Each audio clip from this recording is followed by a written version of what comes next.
Hello, everybody, and welcome to another episode of Toonkind at 12 FPS. This episode is Warning: Do not separate. I am Oatmeal, and I'll be playing the Professor, real kind alien time traveling spaceman. And I have two lovely people with me here today, playing twins. Would you please introduce yourselves? Hello, I am Fletch, and today I'm going to be playing everyone's favorite 6-year-old, well, I guess 8-year-old detective now, uh, Camille. Tisai! Salutations!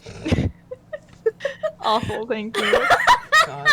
Hi, I'm Marzi and I'll be playing Leonardo Layton and his little dog too, Camembert. Mhm. But in real life, I'm the one with a little dog. Yeah. Any Well, barking that Iggy does, that's just Camembert. hmm I think I think he's good for a little bit. He had his walk, Oh so yeah. he's satisfied. Yeah.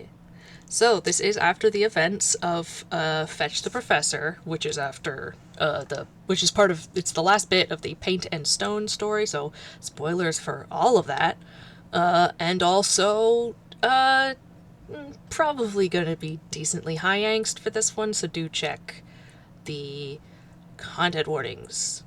But with that, we're gonna start out with Camille. Hi. Yeah, Camille's been very, very normal, is what I would say if I were a liar, which I am, so I'm saying that. But no, uh this is kind of the first time that Liam's been on a sort of big adventure since their reunion, and he Camille's not exactly handling it well, and the fact that he's currently half out of his mind with fever at the moment isn't helping. Because timeline wise, this takes place shortly after the twins stumbled into the temporary antidote, which sort of has a side effect of making his cold a lot worse. But yeah, he's in his defense, he was dealing with things fairly okay until things started to go horribly wrong, and that's when he started to go feral, but it's fine. It's just a normal heist, Leo said. Everything's gonna be fine, Leo said. Pretty much. Yeah, it's just a normal heist that definitely wouldn't end in horror, in just Wasn't the beginning of a horror convoluted. film. Yeah. Yeah, it definitely wasn't a horror. Definitely wasn't a horror heist. Who told you that? Um, so yeah, sort of he's just been feral. He's been like all but chewing on the couch. When there was a bit of radio silence from Leo, he did attempt escape a few times, but thankfully he's a bit too sick to make any headway. So he thankfully did not go halfway across the country while delirious with fever. um, The adults so have yeah, been called in to help supervise. The house is has been pretty full for the past 2 days. Sleeper is always there, and you know the people who live there, Jubilee and Timmy and everyone. But Tome is also over, and I think so is Moria and Arata and Azumi. it's a full house. The Full Layton house house. sees a lot of foot traffic. Yeah. Except this morning, at about roughly 8 a.m., Camille should be asleep, ideally, so several of the adults have gone to run their errands or are still sleeping in themselves. And Yeah, so a few of them are out running groceries. Camille, however, does not stay asleep because it's kind of hard to sleep when you're like sick. Yeah. To be fair, the adults didn't leave Camille without adult supervision. Yeah, On the other hand, the adult supervision is Sleeper, who, sleeps. yeah. In the name, baby. Sleeper's definition of babysitting is essentially sitting on the baby. Yes. It would work for most children, but Camille has a few levels in Druid now, so significantly harder to sit on baby when baby can change shape. Become horse. When it's said that Camille can snake out of there, it can be literal. It can be literal, and sneak out of there he does. He's a little bit more sane now since Leo did check in after that bit of radio silence, but it's been a bit, and he knows how quote unquote a bit can be when it comes to time travel. So he's sneaking out again. Just heading on out. Yep. Going for a little walk. It's fine. Walking fast, faces past. Yeah, the sun has begun to rise a bit, and it is early morning in Villestown. And you are by yourself walking down the street. It's fine. Totally fine. Well, let's bop back over to the other Sue. After leaving Tinkerton 30 years in the past, Professor and the gang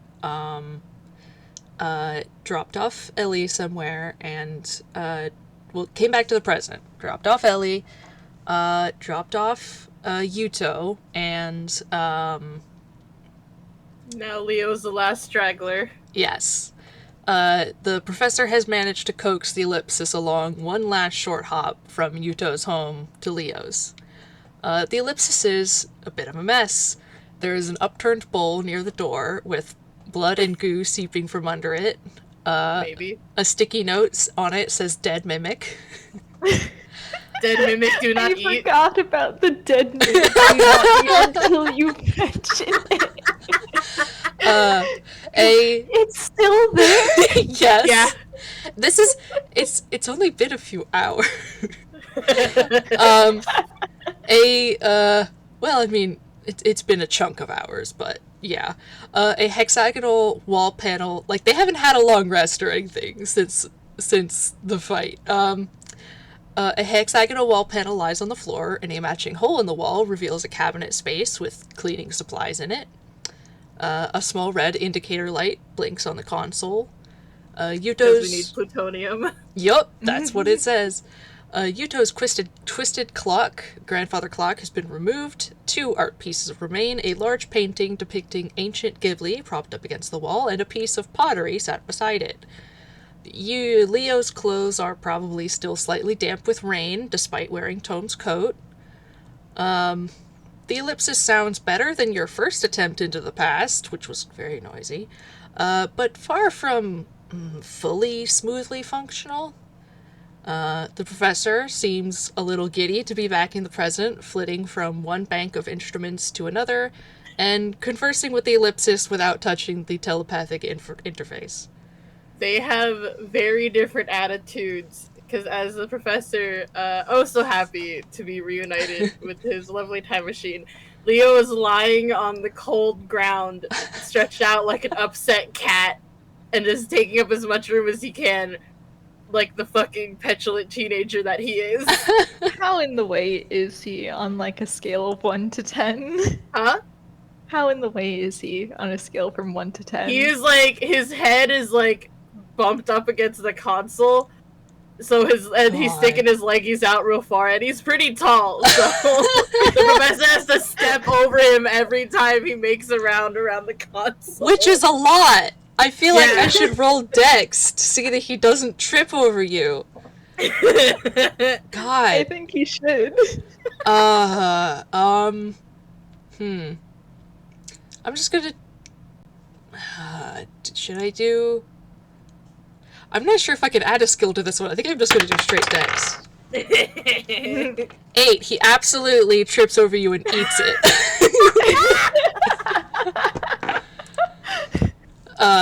Promptly gets up and just kind of, like, glares, like, come on, do you really need to be down exactly there? Leo can't come to the phone right now as he pulls Tom's jacket over his head. He is in Jacketville. He is going to crouch down and shove you, like, 10 feet away from the console. Like, all at once, or? Yeah, just shove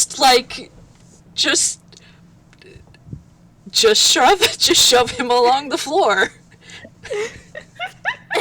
I almost want us to make, like, a contested grapple as Leo, like, tries to his hand shoots out from the jacket and tries to clamp onto the professor's ankle. Oh my god. Yeah, I guess. Go ahead, grapple, whatever you're... I'm trying to remember the grapple rule. Well, I think you in this have to case do an it'd be- athletics, and I get to Yeah. choose acrobatics or athletics, which I'm going to choose athletics. Because that's, oh god, what is that? That's... I can't do math. That is going to beat yours, I'm pretty sure. 25. Damn. Yeah. Leo tries to, like, his hand snaps out of the jacket, tries to grab the professor's ankle, but he manages to, like, leap out of the way. Honestly, I think he just pries his hand off. Because he's using No. athletics, like, no, move. Okay. We're not going to get there if I keep tripping every time I have to reach the nav controls.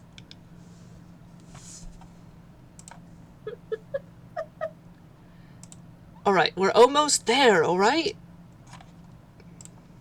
The hand slowly snakes back under the jacket. Professor goes back to what he's doing, and it's about a minute until, you hear the sort of clicks of a few dials and switches, and, there is a final tune, and the ellipsis has, landed. Professor tries to check the external scanner, but it's just static. Alright, well then...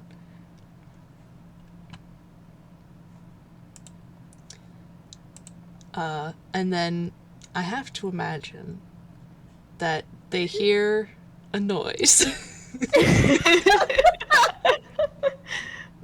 They just fight.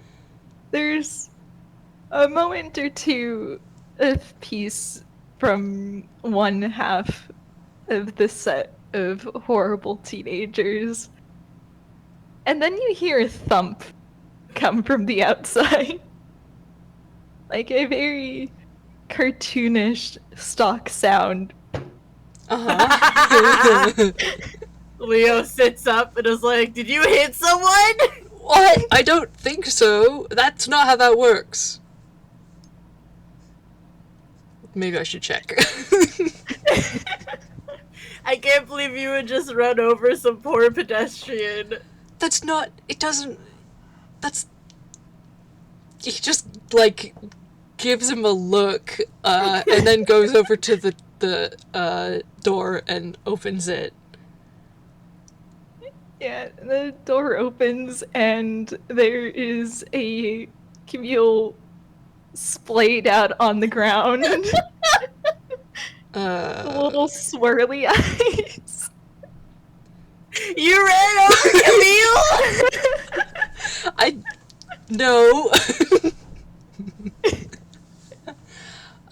He's going to bend down and try to pick up Camille. Yeah, you can do that without any issue. He's mage-handable. He's small. Sorry, dear. I thought you were sick. What are you doing out? And he just makes a little groan as he shakes his head Mm-hmm. to recover from the thump. Yeah.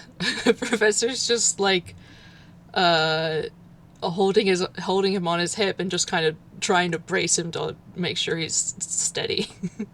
Mm-hmm. Yeah, I don't think that Camille has I don't think Camille's changed out of his pajamas, actually. Oh. He's still in the big baggy like Phantom L t-shirt. Oh my god. I mean, probably not. I would assume that after the incident that went well into the wash. It's a different Phantom L t-shirt.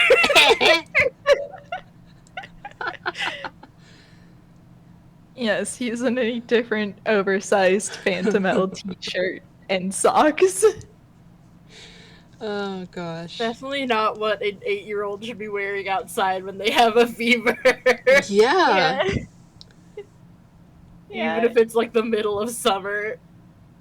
Probably especially because, boy, yeah, he does look more than a little flushed right now. Yeah. I'll roll a medicine just real quick, just so I'll see how good Professor is able to get an idea. That is a 13. Yeah, I think it's probably pretty easy to tell that Camille is sick. Mm-hmm. The capital S. He is absolutely visibly running a fever, especially considering the fact that he does seem to be just a little bit slow on the uptake, considering he did bonk right into the ellipsis. Yeah. And that's not like That's not easy. like Camille. Yeah. I mean, the ellipsis is loud, and she takes a good few seconds to land. Like it's not. The ellipsis landing is kind of a bit of a spectacle. Like it's easier to run into her if you're trying. Yeah, frankly.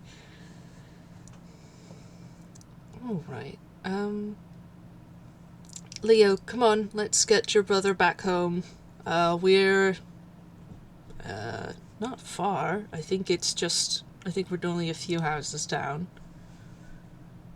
Leo wrestles his way onto his hands and knees, and then let me do something real quick. Mm-hmm. As he's struggling to get up onto his feet,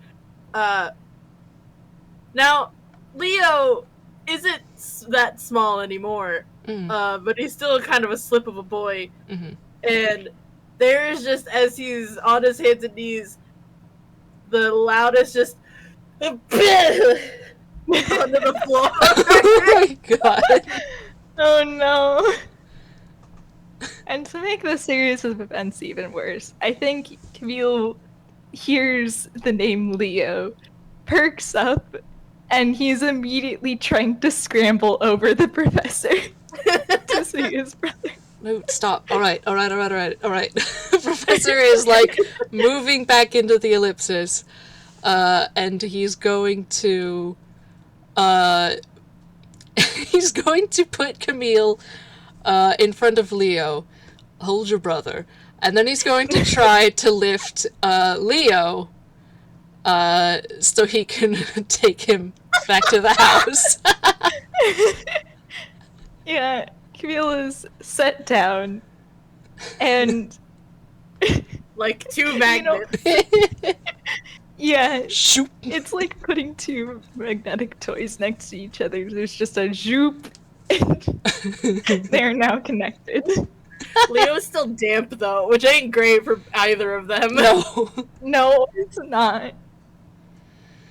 Yeah, you'll is holding on to Leo for a moment, and then there's just a. Why are you wet? I stood in the rain. Prestidigitation only does so much. Stood in the rain twice. Twice. It was raining. I didn't have an umbrella, all I had was Dad's coat.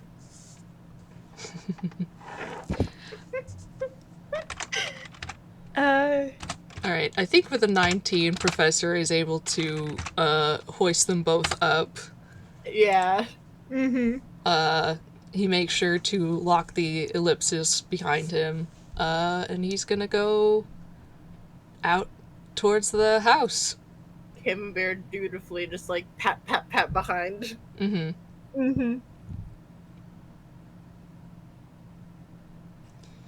Yeah, I think at this point Camille kind of just settles in and mutters something about how he'll wait until they're back in the house to talk. Yeah, it's A not very long. non-threatening statement.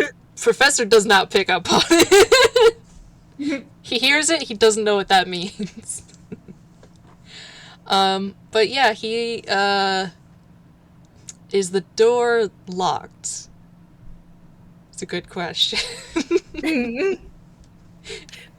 Flip a coin, see if fever-addled Camille remembered to lock the door behind him. The question is that Fever Camille used the door. Oh, you right. Alright, so I don't think that rolled. yeah. Okay, so on A2 the door is locked. Oh, The good. door is unlocked, thankfully. Professor tries Camille it. did use the door. Yeah. Professor tries it, finds it unlocked, looks around. Hello? And with no response, he lets himself in and closes the door behind him. He's gonna walk into probably the living room? Yeah. I think you kind of go right into the living room. Yeah, it looks like it doesn't seem like anyone's home except for a certain demon that's snoozing in the rafters right now. He gives him a look, because he's never actually seen him in person. But he kind of knows his deal, that he's just sleeping all the time. So... Just eepy. Yeah. Eepy. So he's just gonna leave him be. And, I think put the, two down, on the couch. Alright then. Have you got tea? I can make some tea for you.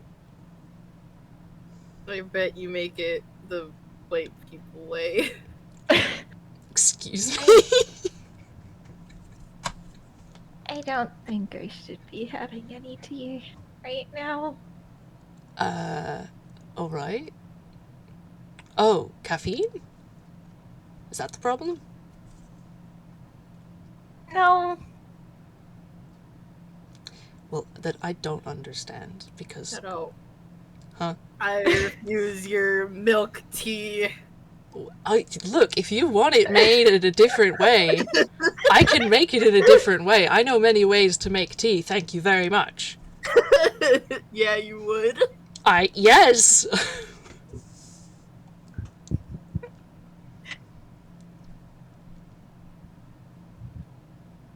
As Leo is slowly sinking into his own cold.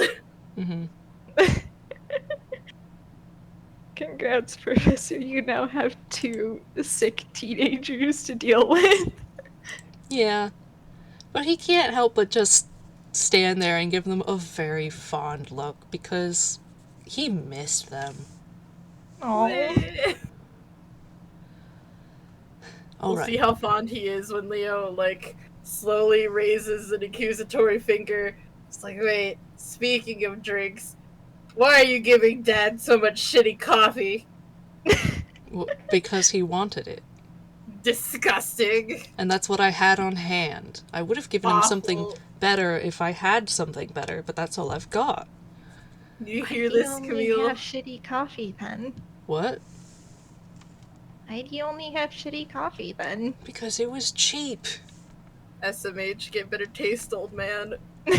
I don't like coffee all that much. I mean, I prefer tea, but I mean, I didn't have a lot of options when I was on Darth. They had that, and that was about it.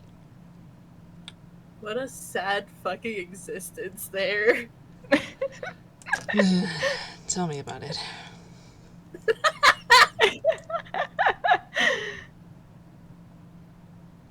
Do you want anything to drink?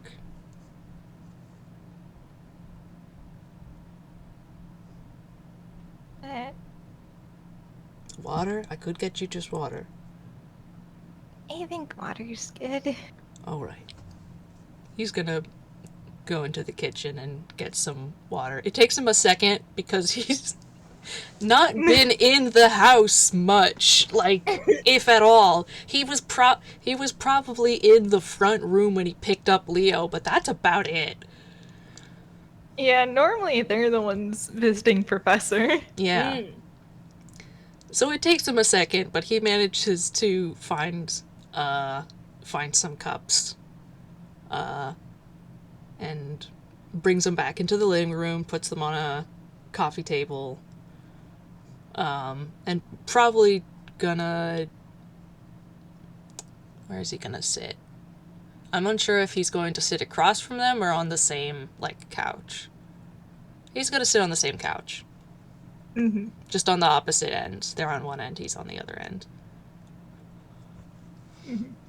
Very fair. Mm-hmm. I just have my head in my hands because Leo is just giving me I'm a sick teenager and I'm gonna make it everyone else's problem. Every time Yeah. there's, like, a pause in the dialogue, Professor is just softly smiling at them both. Aww.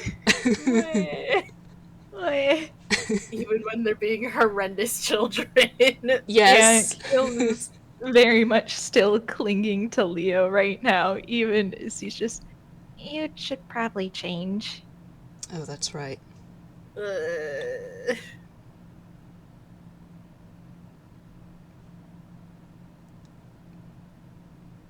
And neither of them make a move. The only movement Leo does is a slight, like, wriggle downward just to pointedly put his legs on the professor. Professor is going to, like, start the movement by, like, picking up his legs and moving them away, and then just pick Leo up entirely and start moving upstairs. Alright, you're going to have to tell me where your room is. Camille will point it out. Alright. He's going to go in, put them down on the bed, and, like, look around. I actually feel like doing a perception in here. Do it. I can describe to you Leo's awful teenage boy bedroom. That is a 17. So, like, immediately, like, on the wall directly across from the door and the wall next to it, it is just lined with, like, kitschy little, like, tacky, awful to look at touristy souvenirs. Just, like, push pinned onto his walls. Nice. Like, he has like a closet built into like another wall, and in front of it is actually like probably a stack of like 2 or 3 plastic tubs. Don't worry about what's in those. There's absolutely, like, small piles of clothes on the ground. Like a record player on a desk somewhere, probably, because this is Leo. Books and trinkets on the ground. Yeah, to his credit, he seems a little interested in the touristy trinkets. But also, some of them are so goddamn tacky. Yeah. He absolutely has, like, one of those, like, super goofy and tacky, like name keychains, but it's, like, covered in, like, spooky ghosts and witch hats that he got from Halloween Town. Oh, gosh. Please tell me, now that it's been recently given an awful name, that Leo has those awful little tacky keychains of the not Eiffel Tower. The Nwaffle Tower? The Nwaffle Tower. Oh, my gosh. Because we did name that little bitch. Yeah, he absolutely has, like, keychains hanging on the wall of the Nwaffle Tower, which is the Eiffel Tower, but upside down. Man. He probably... Yeah, those are hanging on his wall. Well. This is... Yeah, he just nods and then puts them on the bed. Like, alright, are you capable of picking something else? Picking something out for yourself, or... Yes. Good. And Leo doesn't move. Leo, I'm gonna poke you. I will lie down on you. Don't test me. I'm still damp. Alright, at least let me take that coat and hang it up. Let's go of Leo. Professor's going to, like, try and pull the coat off of Leo slowly to, like, hang it up on something, because that got the most of the rain. Yeah. The professor absolutely can get it off. No issue. Or, I mean, there would be no issue were Leo not purposefully rolling off the bed with it. Leo, come on. Stop. He stops, just, like, move him back onto the bed. Like, come on.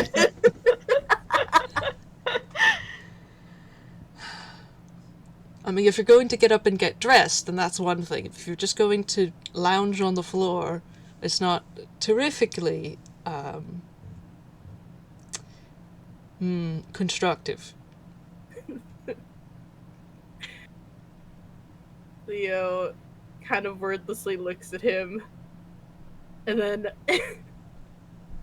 ragdolls onto the floor just to, like, scoot over towards his closet. Okay. Teenagers. Rip the professor. Mm-hmm. Leo is usually so polite, but not right now. Mm-hmm. I mean, listen, the professor has seen him lose his temper. Mm-hmm. And now he just gets the, instead of the angry teenager, he just gets the, I do what I want. Mm-hmm. Though, I do have to ask, since Professor has been, having to manhandle Leo a lot, do you want to see if he notices a certain something, or... Oh, yes. Oh, yeah. Let me real quick find the notes on that. What role is this? If he's using his, yes, funny I little will- thing... I will do that. Let me, because I already rolled the perception bit. Let me roll on a different die the actual is it working bit. Mm-hmm. I don't have this It is copy not. pasted. It is not working. It So does that mean I roll Damn. at disadvantage? does mean you're at disadvantage, yes. Oh. Okay, alright. Please. Okay. Perception, that's a 14. Oh, Rip. just Yeah. barely. Yeah, you were so close. Man! Yeah, no, that's fine. Leo's normal. It's very normal. He's very normal as he opens his closet and picks probably from the pile on the ground of his closet a very long blue sweater. Mm-hmm. And he wrestles his way out of his cardigan. Camille sighs, stands up, goes over to the closet, and then closes the door. Listen, if he's off screen, he can quick change. Nice. This is just sad to watch.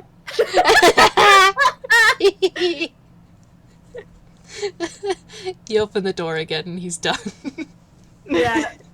Camille closes it, waits for like 30 seconds, opens it, and Leo is sitting on the ground with the blue sweater and like pajama pants.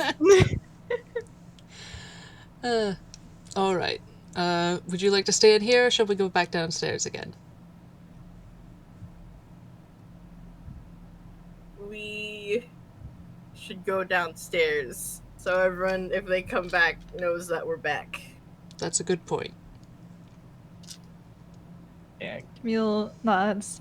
And that is normally where these kinds of talks tend to happen. Kinds of talks. He makes a vague gesture as he moves to head downstairs. Professor seems a little baffled, but well, let's see. Camille's going under his own power. That's good. He's going to turn to Leo. Leo, once again, on his hands and knees, and pushes himself up onto his feet. You need a hand there? No, I'm independent. If you say so. He's still going to spot him on the stairs. Leo just muttering as they go down the stairs, I'm so fucking independent. I'm so good at going down the stairs.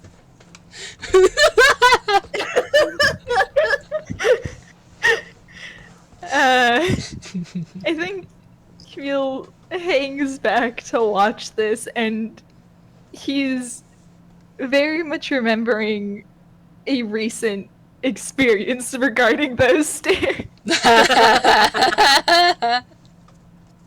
He's just, I don't think you get to make fun of me for that anymore. I'm not falling down the stairs, am I? I could push you. Professor, can you let go of him for a moment? You push Leo, jail. I'm not going to do that. Should I do a deck save or something? He doesn't push Big him. dex, Oh, you No, mean yeah, just for... just to see if Leo slips at all. God. Sure. Was that a save or just straight? Just a straight roll, because it's just a check. You're not, like, doing it against a spell or an attack of any kind. He's fine. He's wobbly, but he's fine. Yeah. He makes it down the stairs and just triumphantly raises his arm. Swaying, like... Yeah. I win. I'm so good at going down the stairs and I didn't fucking fall. Good job. Theo raises his hand threateningly. Try me, bitch. He lowers it. Yeah, that's what I thought. I don't know that I don't have the strength like this for that. And also, you would take me with you. Hell fucking yeah, I would. Fuck you. I'm gonna go sit on the couch. Okay. He is going to reach up to grab Leo's hand and drag them both over to the couch. Yep. Mhm. Yeah, Professor will also go over there. Oh, it's good. It's so good to see you again, dear. Both of you. Leo lying on the couch doing, like, visibly doing mental math. I know yes, I know you. I know I saw you. I know I've been with you for the past several it's been a few hours. But well, you know. Landed just a month I off. don't know, actually. It would be nice to know. Ah, well, alright. So, thankfully the the time display is actually working now. It's been, what, 2 days since, the, incident at the museum? That is correct.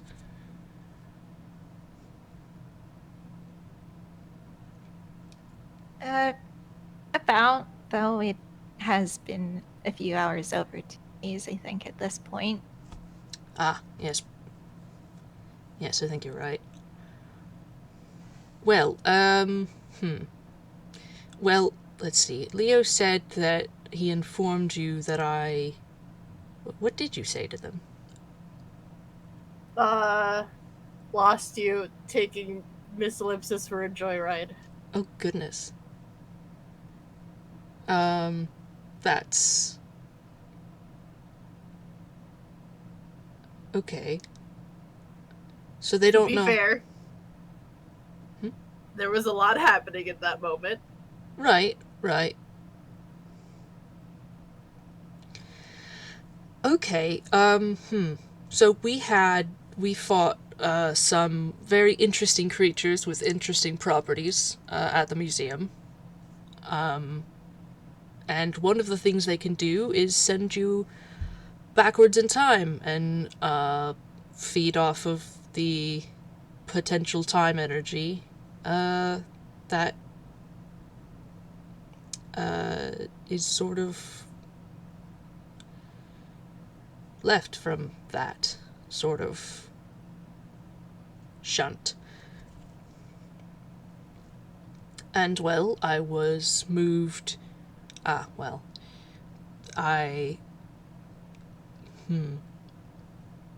They knocked me out, and, when I woke up, I was 30 years, in the past, in a different place. And I was there for about a month, until, Leo and Yuto and, a new friend named Ellie, showed up. And shortly after they found me, we came back here. As soon as we could, really.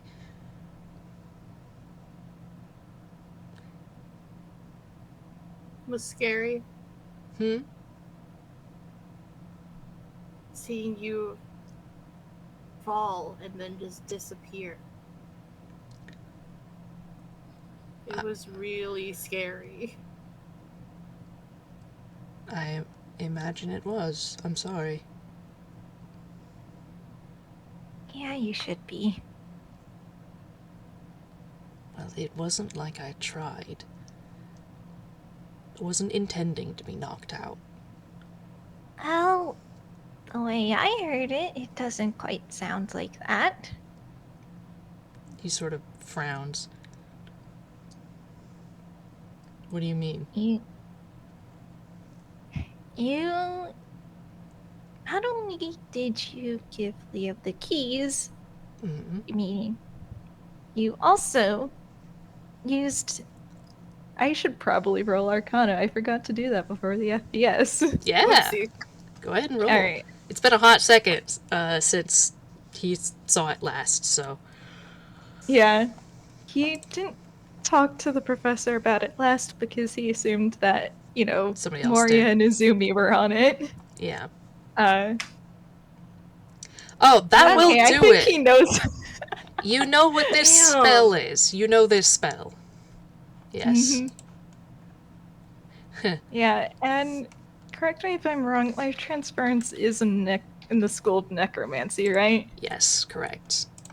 Yeah. You know, let me just pull it just so you know everything that you know. Mhm. It is a quote unquote healing spell that you can do at range. But it takes life transference is a third level necromancy spell that harms the caster in order to give twice the amount of harm in health to the intended healing recipient. Mhm. You sacrifice some of your health to mend another creature's injuries. Yeah. So that's fun. And it is typically a wizard spell. I think almost exclusively, if not exclusively. I'm gonna check that. Just because you got such a high roll. Fucking wizards, man. Yeah. Well, now it doesn't Yeah, wanna. I can see why it's a wizard spell because Wizards are so squishy. they are so squishy Yeah. and they Okay, clerics can do it that's too. like I didn't know that. yeah. Clerics are also decently squishy, though, to be fair. Mhm. Yeah. Wizards also just straight up don't learn healing spells, so I think It's a throw them a bone, but also you have to balance it with I don't have any HP to begin with. Do I really want to do this? yeah. It's a last resort uh, type shit. mhm. Yeah, so scooting back in character now that thankfully I didn't get too ahead of myself. Camille knows exactly what that is. So he's just not only did you give Leo the keys to the ellipsis, but you also used life transference again. Didn't like Moria or Zumi talk to you about that? I explained that it is a strategic spell and that I only use it when necessary and when it's a good idea. Pretty strategic to get shunted 30 years into the past.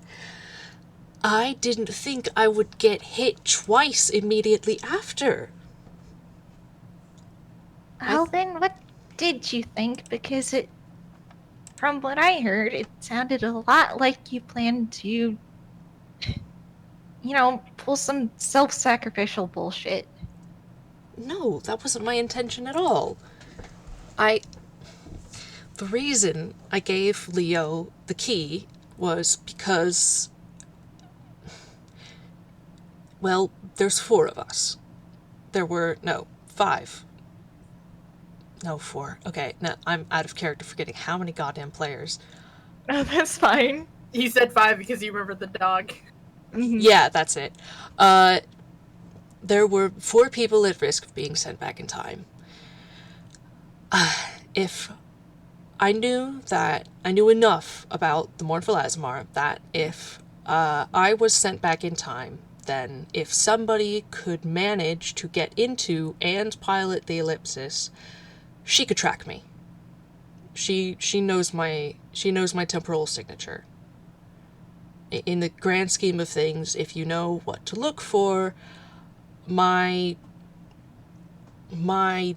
amount of temporal energy I have is hard to miss if you've got the right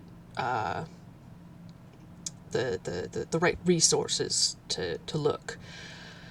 Anyone else could be thrown to who knows where or when, and I would have no way of tracking them down except if they had the ellipsis key. It was the only thing I had on my person that would be remotely able to be tracked through time. I gave it to Leo. If Leo got thrown back in time, I knew that the ellipsis would open for me, and that I would be able to find him. This was not an easy decision to make, because it meant that the other two, if they were lost, that may very well have been it. They could have been gone. Would I have looked for them? Absolutely. But that is no guarantee that I would find them.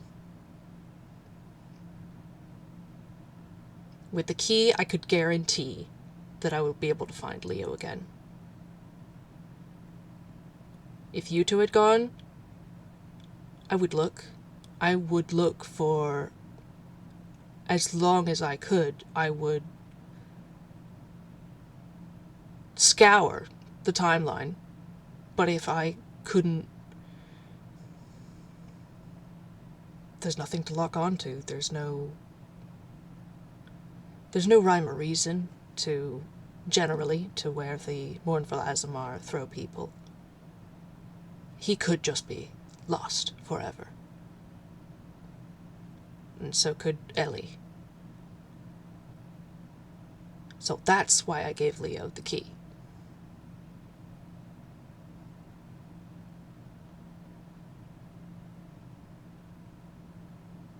Does that make sense? Feels quiet for a moment before he does give a slow nod, but he is still looking a little upsetty. He didn't explain the other part. Yeah. And also, you're still allowed to be upset about that.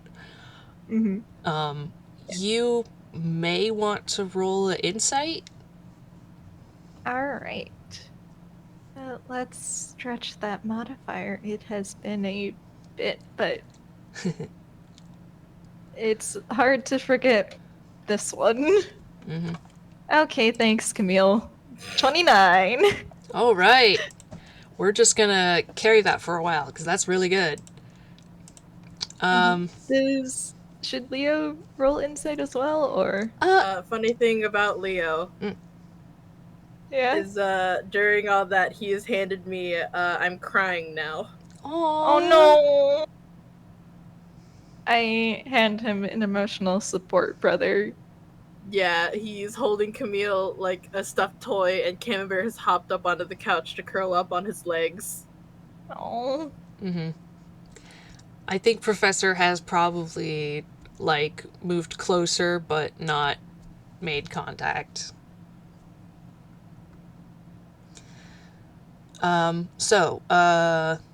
You are welcome to roll an insight for Leo if you want, but you also do not have to. But for Camille, since, especially because he was talking to him specifically,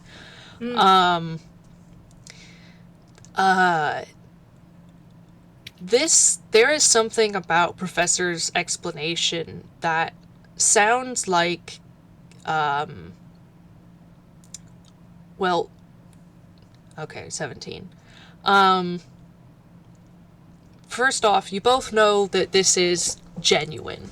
It's true. The professor, in the heat of the moment, did do some strategic calculus and figure out what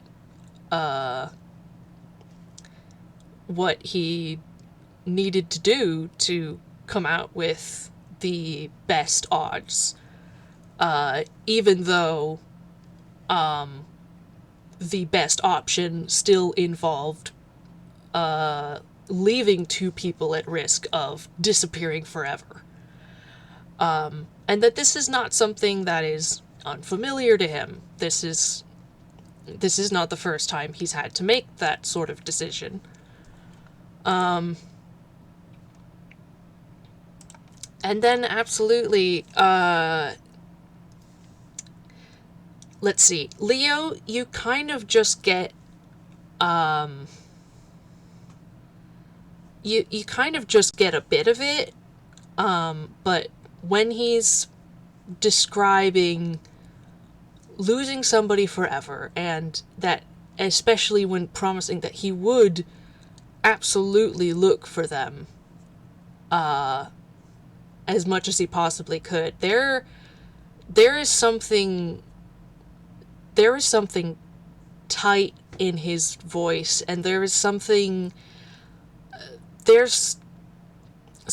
really personal. There's an old pain there that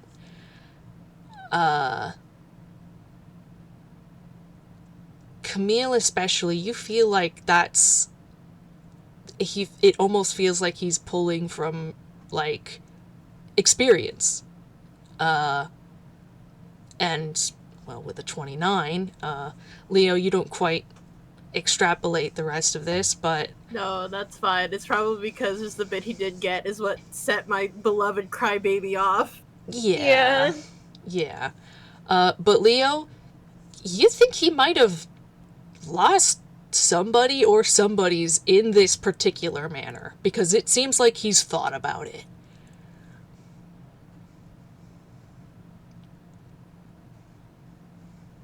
So he's just kind of almost like hovering, like he's not quite sure if Leo wants comfort, but he is close. And just kind of quiet after his explanation.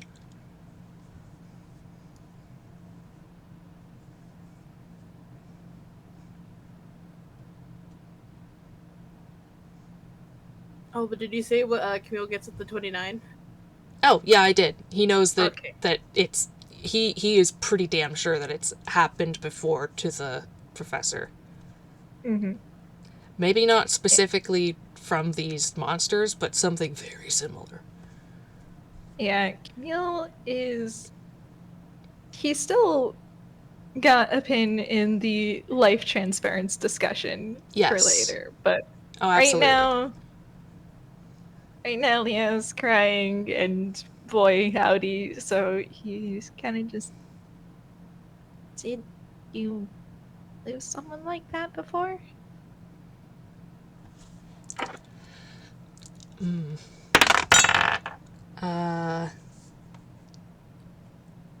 Let's see. What is your modifier? It's a 0 now. That's right. Hello? I rolled a whiz check. Oh! And got an 11. So the professor kind of ducks his head and turns away.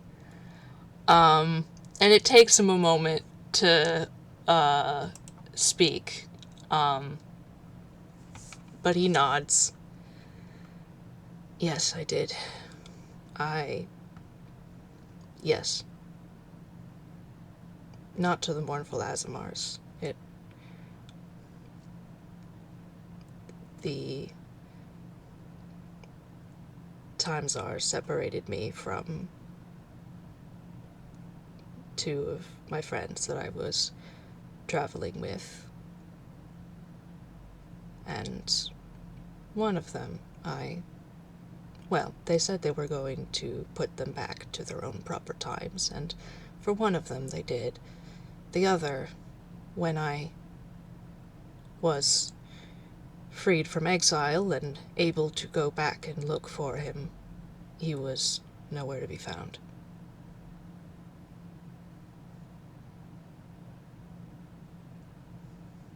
And since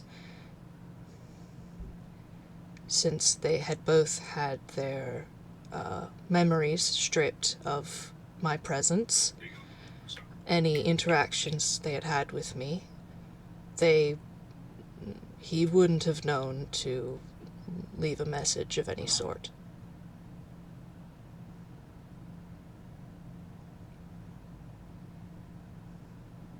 And he's still not looking at either of them. And he reaches up to wipe at his eyes a little bit.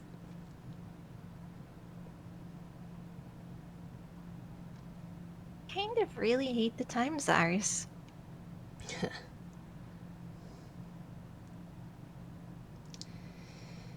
Mm-hmm. They sound like assholes. Yeah, they are.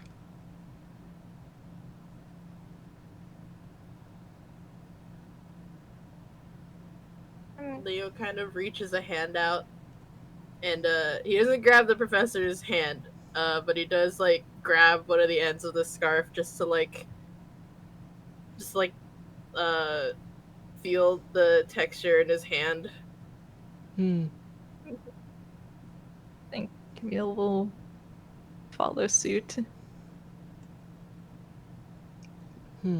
Professor, I think, notices the tug, very slight, and I think he's going to turn and hug them both. No. The hug is returned. It's not damp. It's not damp this Well, time. actually, a little bit, because Leo was crying. Uh-huh. It's kind of just damp in the face area now. Mm-hmm. Yeah, but he hugs them both very tight. And after a moment, lets them go and just kind of ruffles Leo's hair a little bit. I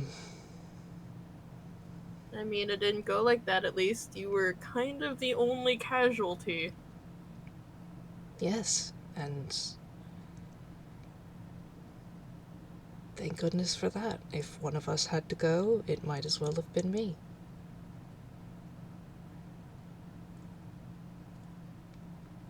Camille gets this for free because Leo's holding him, but he does hold a little tighter. Yeah, you can feel Camille wince as Professor says that as well. Eesh, yeah. Yeah.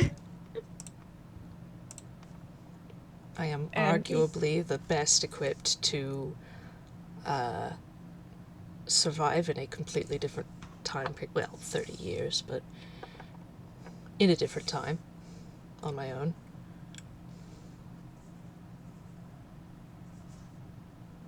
you know, Professor,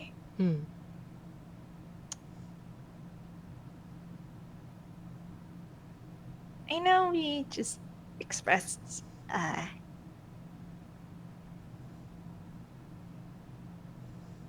he sort of pauses as he tries to find his words, where he's just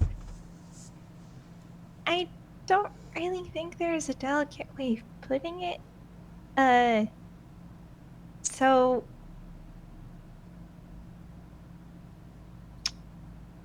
I don't think you were around for the instant in which I got kidnapped, but you were expressing extremely similar sentiments to the incident which led to me getting kidnapped.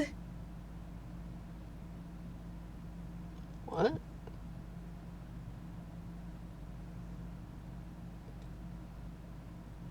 I'm saying that if you say that around other people, especially Shiro,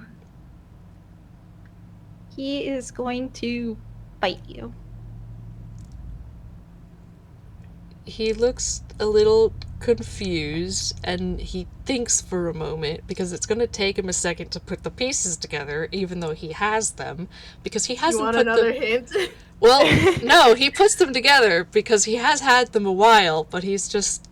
This is kind of the final bit that he needed because he didn't realize that Camille had anything to do with himself being capped. Like, you know, Yeah. in the way that he did.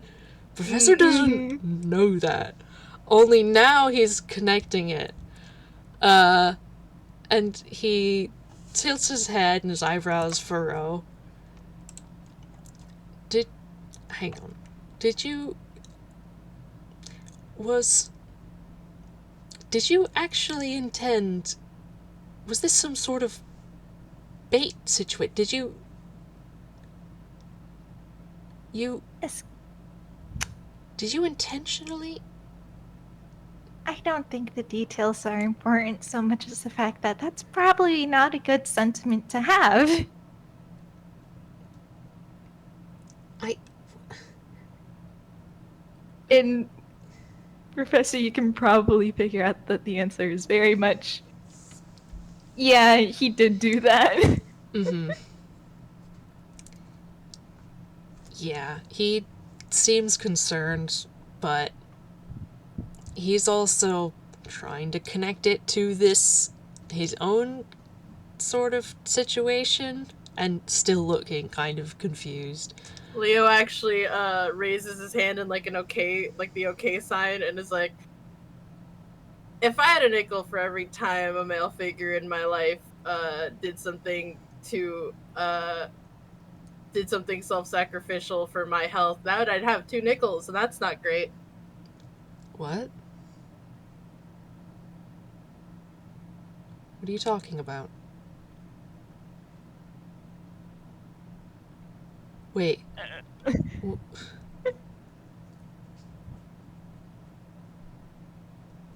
What? Oh, Phil looks up at Leo. I sure do have 2 nickels. Okay.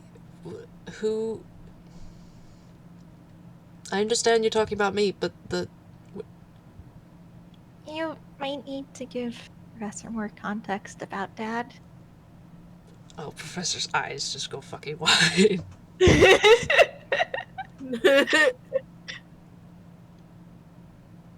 I... Hang on. I mean, I know he left, but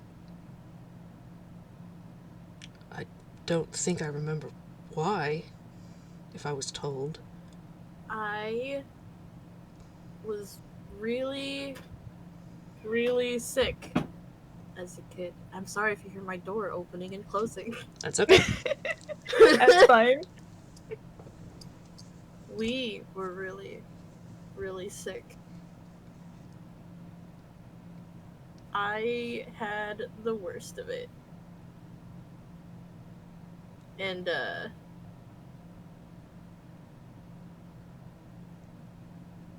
hospital bills, am I right?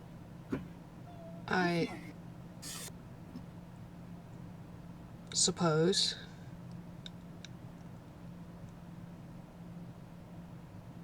I I I don't understand why that would lead to him leaving. I mean, was it just because it was too much? I thought you said it was for your health. Well, the exact details are really kind of Leo's place to say because it did happen after. Makes another vague gesture. Divorce TM. Um, Hmm. but to make a long story short, Dad found ways to get money, and because of that, he had to leave. Otherwise, things could get uh, dangerous for Leo. Okay. There A month is... isn't exactly the same as, what was it? 3 years? But, you know. Yeah, no, he there is like a flash of annoyance, and then he winces at that. Mm-hmm. Let's see.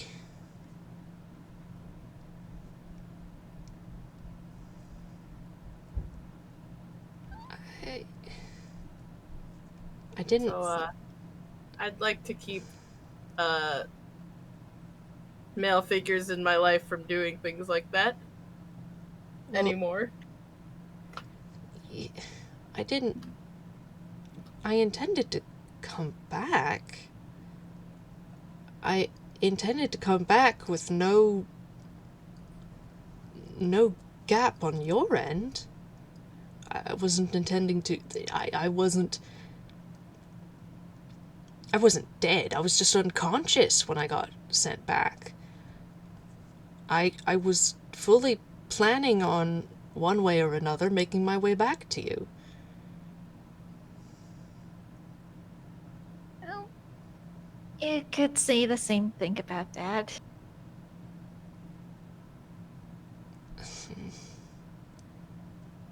But it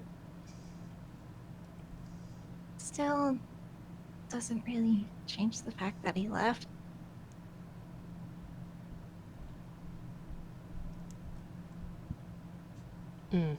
Yeah, I there's... know you meant well, but it doesn't change the fact that you kind of left.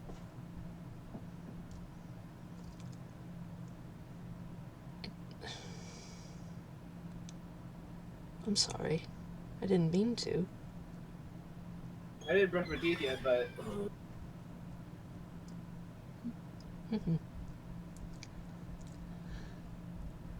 Got a jump scare. Yep.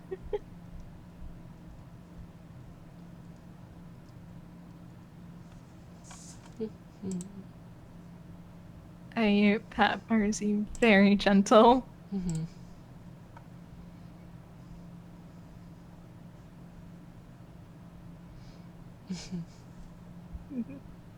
Foams at the fucking mouth. You're so valid. Yeah, I think once Professor says that he's sorry, Camille is going to, with one hand, hold up one of Leo's arms, and the other he sort of makes grabby hands. So it's hug time. Yeah. More hugs, more hugs. Yeah, absolutely. Everyone gets another hug. Should we throw the bone now, or do you want to pluck that other conversation pin? I guess see if it's up, since they are doing the touchy. You get another chance, Oatmeal. Yeah, I guess I can re-roll that. Okay, it is up. Let me re-roll. This is just a straight perception. That is a 17. Hey!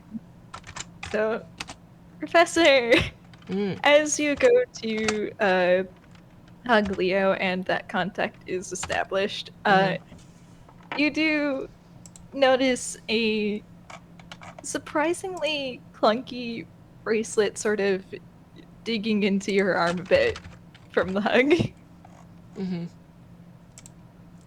What you got there? Leo kind of leans back a little. What do you mean? On your wrist. You've got some sort of jewelry? Stole it. Oh. Alright. Can I see? Leo kind of...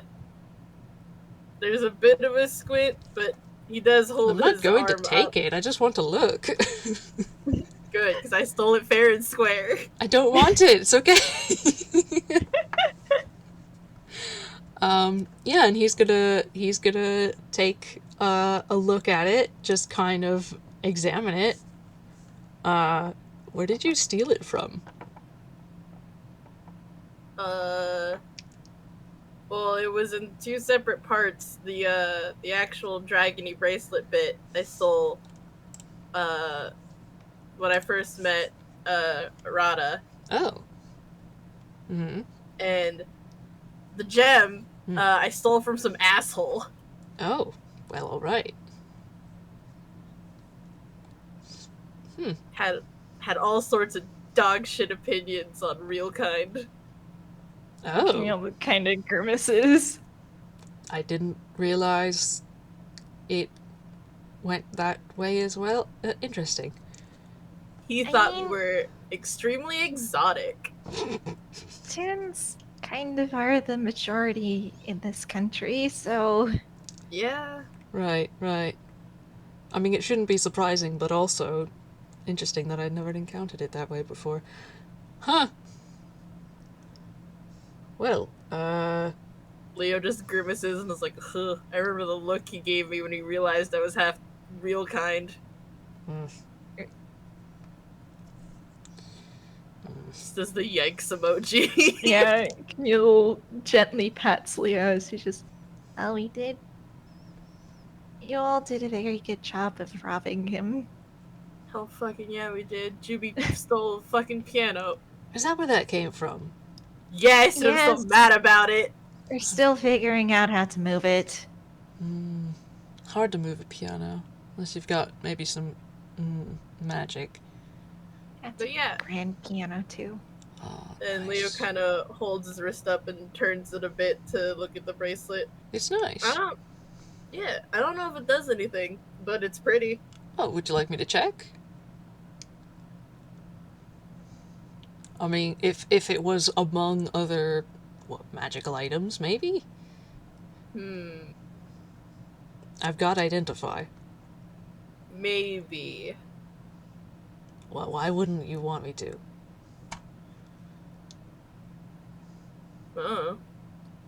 The professor's just going to touch it and cast identify. Alright. He was not Is given Leo- a good reason not to. Fair. Leo, are you staying still for the whole minute? Because it is a I cast time of a forgot minute, it right? was a minute. Yes, it is. Yeah. I forgot. I'm gonna roll a con for, like, concentration. You just have to not move, man. He's a fidgety boy. He's Yeah. fine, though. Alright. Okay. He does get, like, the teeniest bit impatient near the end, but that's just because he's a sick, petulant teenager. Mm-hmm. Okay. Choo-choo-choo. I'm trying to figure out what the command for spells is on Avray. I can't find I it. think it's exclamation point spell and then the spell name. Yeah, there it is. Why is it BR? Basic rules. Okay, got it. Yeah, there it is. I forgot it was a minute. Thankfully, I usually use it out of combat, so it doesn't really... Alright.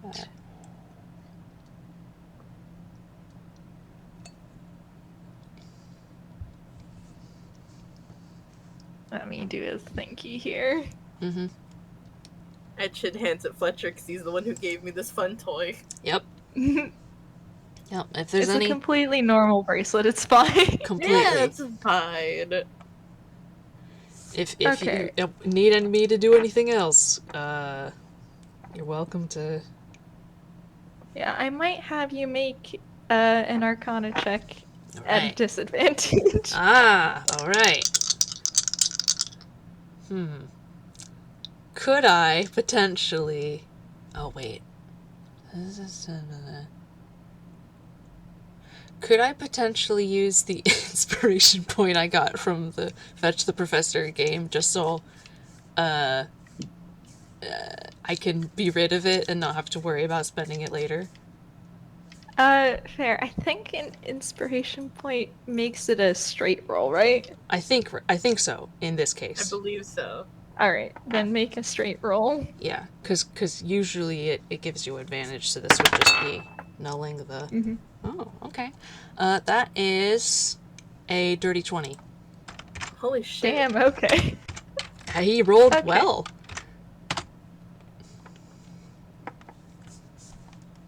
He did in fact roll really well, because I know his Arcana modifier. Iggy. Camembert!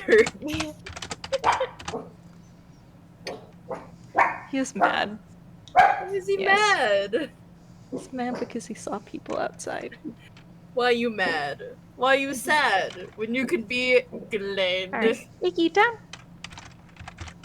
Down. Yes. He... Man, Welcome.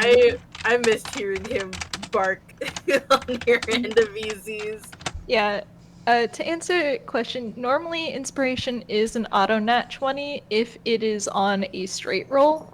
If it's on a disadvantage roll, then it takes away disadvantage. Ah.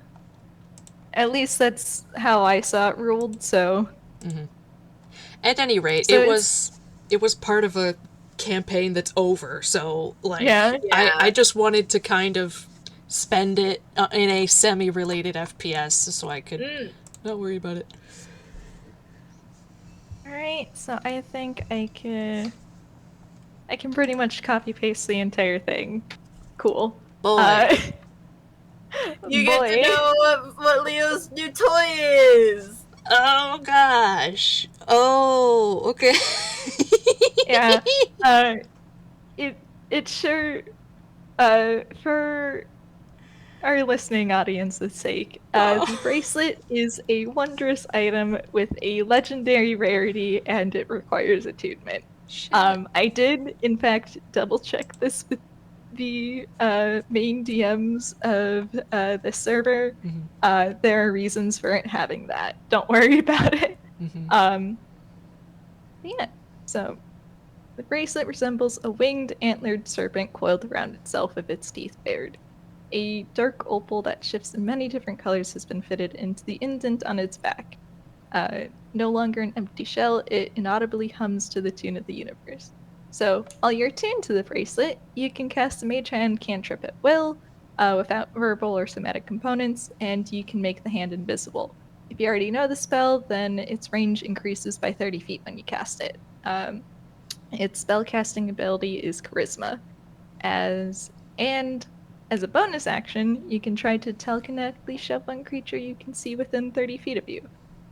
When you do so, the target must succeed on a strength saving throw, with the saving throw the DC determined by 8 plus proficiency bonus plus charisma, or be moved 5 feet toward or away from you. Creature can willingly fail this save.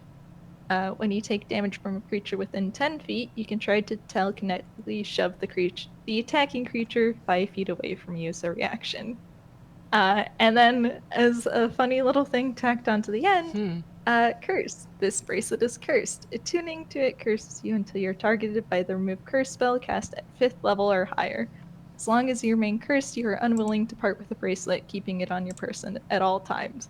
Checks made to notice or identify the bracelet are done at disadvantage with a DC of 15. Haha.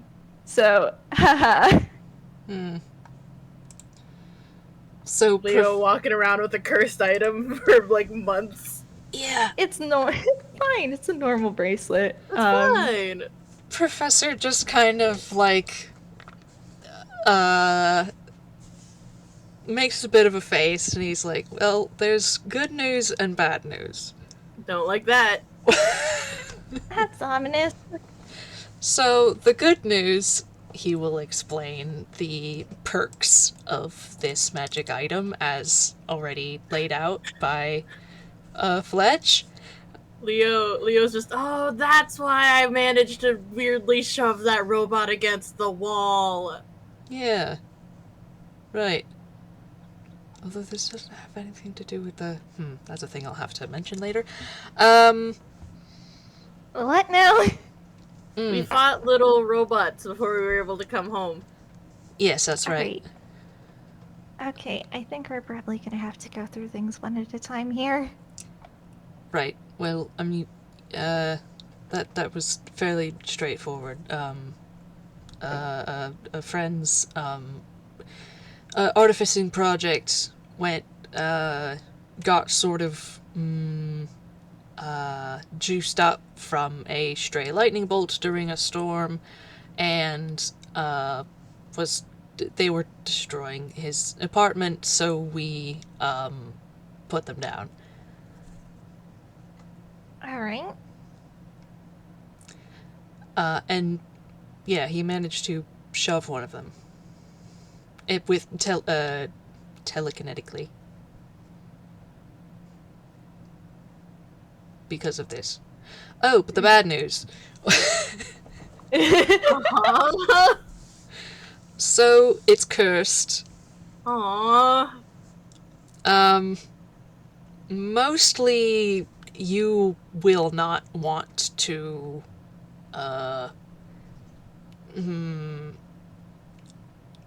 part with it at all. That's kind of a common one. Um, and it's got a sort of the magical form of a perception filter. People looking at you, their eyes will just sort of slide right off of it. They'll just not quite be able to notice it the way they would normally. Leo looks up at the professor with big ol' eyes like, but it's not dangerous, right? I can keep it? Well, it doesn't seem to be especially dangerous right now. Let's see. Remove curse. At a high level would get rid of it. I can't personally cast remove curse at that level. I can't cast remove curse at all, as a matter of fact. But I mean, just not being able to see the thing that I'm getting from this curse, though, is the feeling that it's a sort of effect that evolves over time, perhaps as you well, I don't know. It could be a few different factors, but it could be as you go stronger, or as time passes, or something else. Exposure to a certain type of magic, perhaps. That I'm not able to figure out, but it does seem like this curse it's got room to grow, and I don't know what that means. It wouldn't be the first time I did fucked up science on myself. Leo. I really like this bracelet. Yes, I know. The curse is telling you to.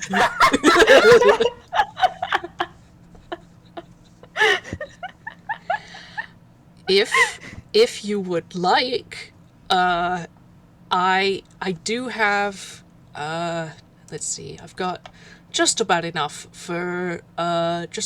energy for one more greater restoration if you like. It won't uncurse the bracelet, but I can end your attunement to it. I think. I'm pretty sure. Magical items are really tetchy. I mean, it's not doing anything now. Yeah, I think maybe that might be the curse talking. Maybe we should take I've it. never been cursed before. I wouldn't know. It's not fun. It's not fun. Didn't you go looking for a cursed book in Professor's library before? Maybe. Oh, yeah, you were briefly cursed to not be able to see any living things. That was a little funny. Mm. Let's be real, that was a little funny. Thankfully, there were no undead in my library, or else that curse might have had some other layers to it.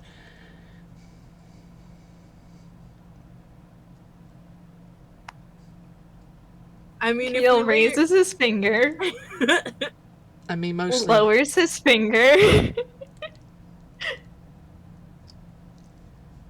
I mean, if it had let me see undead Yes. things, Yes. that would make it a little easier on me since I can't hear them. Oh, that's a good point. Well, yes, it did do that. Except, like I said, we wouldn't have been able to. You wouldn't have been able to tell because there's no undead things in my library.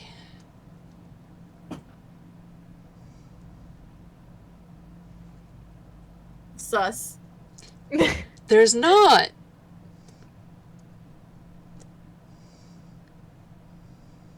Okay. We're not gonna unpack that right now, Leo. He gestures at the bracelet. There's a curse we have to think about. How about I attempt to end your attunement to it. Oh, Then we have a frank conversation about it while it is on, I don't know, that side table across the room. And then you can decide what you want to do with it when you're not under its thrall. Aww. I am not Alright. This is just convincing me that we really should do this, Camille. Because he's not being also kind of just reasonable. like that. But yes, well, Did you just say Leo's just like that? Leo, I mean, isn't he? You right. Alright, Professor Fletch, this is up to you whether it works or not. I'm going to cast Greater Restoration. One of the things it can do, one action, touch. It can undo a debilitating effect. You can reduce the target's blah blah blah. Or end one of the following effects on the target. Charmed or petrified. One curse, including the target's attunement to a cursed magical item. So it just breaks the attunement, not the... It doesn't uncurse the object.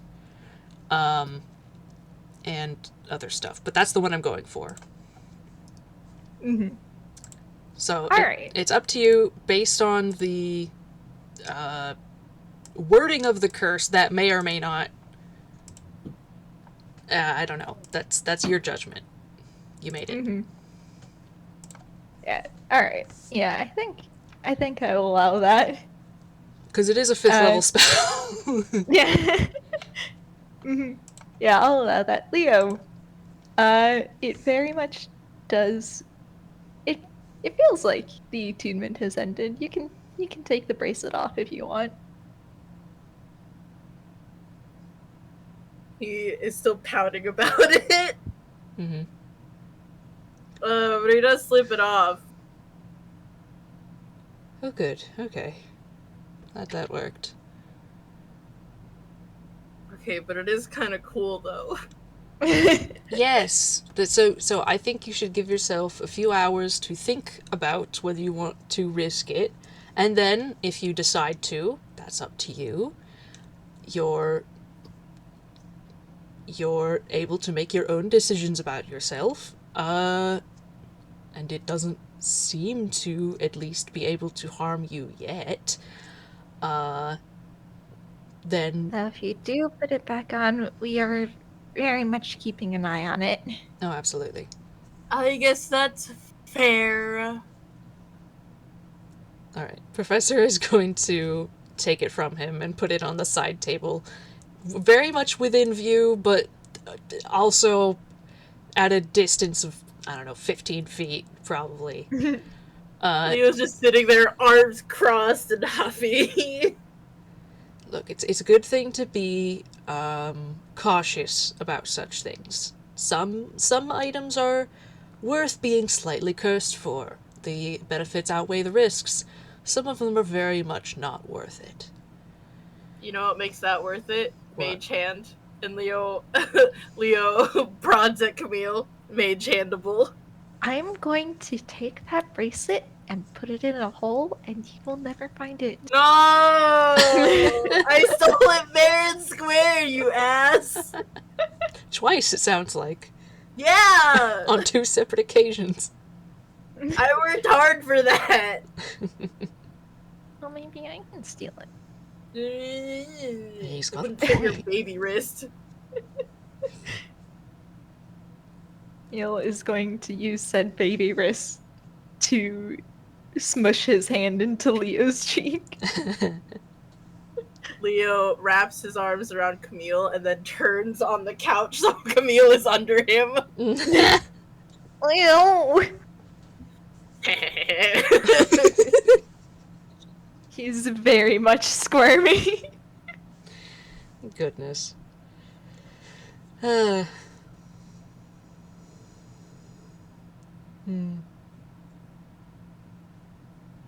This After a would moment, Leo will roll back over. Camille will dramatically gasp for air. And then once he's settled back down and straightens himself out. He looks over at Professor and he's just. I am telling Shiro that you use life transference again, though. Ooh. He had just kind of settled into another fond look, but then his nose crinkles.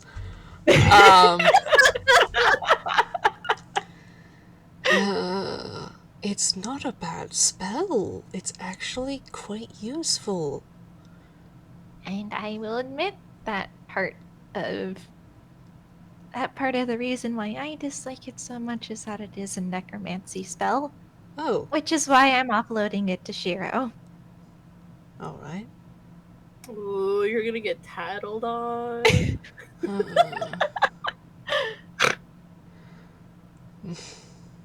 You're gonna have to deal with Zumi. Well,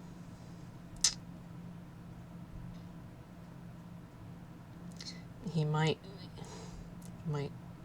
Oh, he'll probably not especially like that, but he might change his tune when I point out that I kept us from.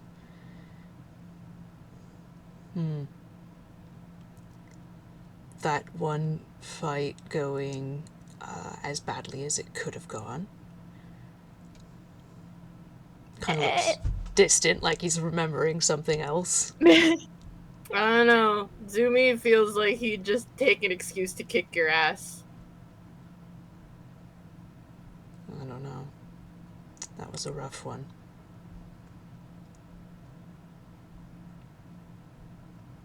What did you and Zumi do? Damn. We, kind of brashly took on a foe that we were not equipped to take on. Along with a few allies, but, even the 5 of us were, barely a match to our opponent. A good question is, would Professor know that this is the case that Izumi is determined to not let Camille know about? He does. He does. That's why he's being so evasive about it. But they do know that Professor and Camille came back from a big fight once. That Professor kind of had a weird reaction to, because he was like, he woke up half asleep after it and was very anxious about where everybody had gone and whether or not they'd been healed. Yeah, I think he'll probably puts 2 and 2 together and just huffs. Well, that's between you and Shiro. Well, all right. Fucked up. Besides, But don't use it on me. I'm not. I don't know if I can promise that. No. No, because listen. It's very efficient because it doubles the amount of harm it does to me. It doubles the amount of healing. It does doubles that amount to heal the other person, and then guess what I can do? I can just use cure wounds on myself, or somebody else can heal me. Well, that's because I got bit and slashed before I could. I was going to do that on my next... The next thing I could possibly manage to do, but I didn't get time. Okay. And you can all make those points when you're trying to justify that to Shiro, but it is a necromancy spell. I don't see why that's a problem. You're going to have to explain that one to me. I feel like that's a cultural difference that I don't know about. So, where Leo and I are from, there is no necromancy and no undead, What? like at all. Yeah. What, enforced by the law? Like it's... Just in... Yeah, Yeah. Oh, right. it's like one of the strictest things that is there. Alright, I've been to places where that's the case. Also, spiritually, it kind of necromancy kind of sort of has a history of messing things up. Well, yes, it does tend to be a bit of a point of contention within various spiritual communities and religious structures, philosophies, beliefs about where and what happens to the soul after death. Yeah, no, I'd rather not get my next cycle fucked up. Yeah, I think I'm on thin ice enough as it is.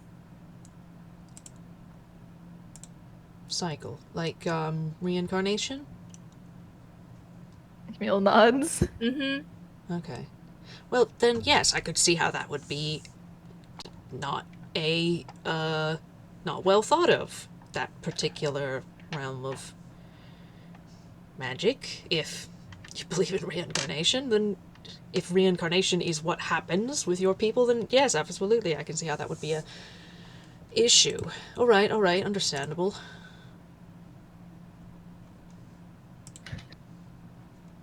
One moment. I'm being fully. Lamau!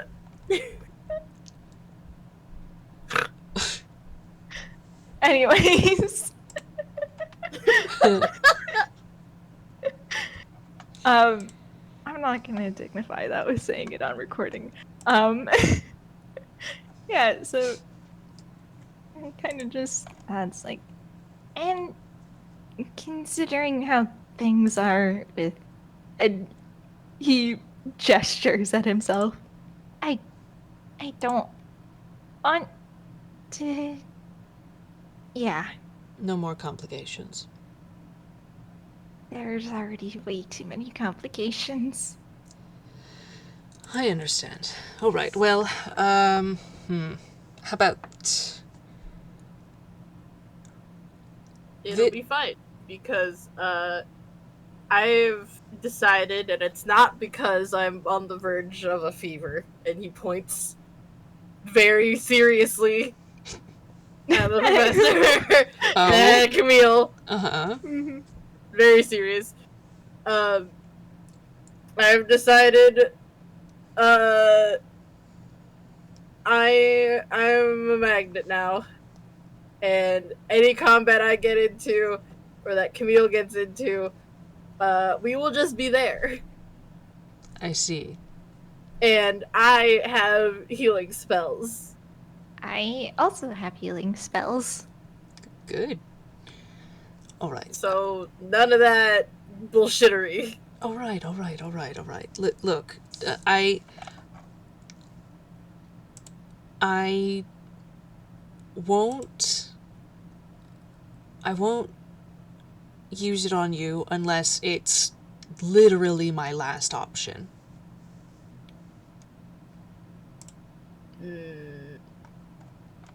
It's a stronger spell than Cure Wounds. It just heals more. If you are badly injured and I can cast one spell, it may have to be that one.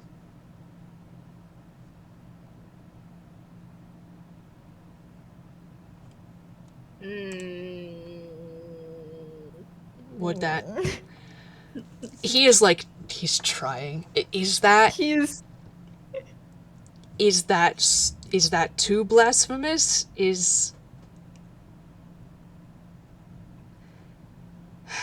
I'm trying to find a concession here.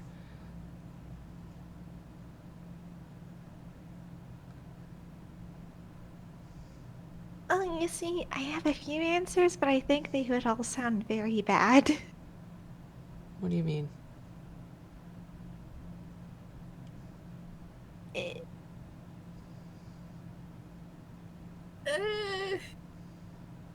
You know what? Fine, if it's life or death. Whatever. That's what it's for. Alright. Only if it's literally the last option, though. Alright. It's not bringing you back from the dead, by the way. It's only necromancy because of what it does to me. Not to you. On your end, it's just the same as any other healing spell. It's still just... I know. Think of the emotional toll. Also, if you ever step foot in Farsnaw, if you cast that, you will be incredibly arrested. Oh yeah. He just shrugs like that doesn't seem to bother him. Please don't get arrested in Forsada! I mean, it's not on my bucket list.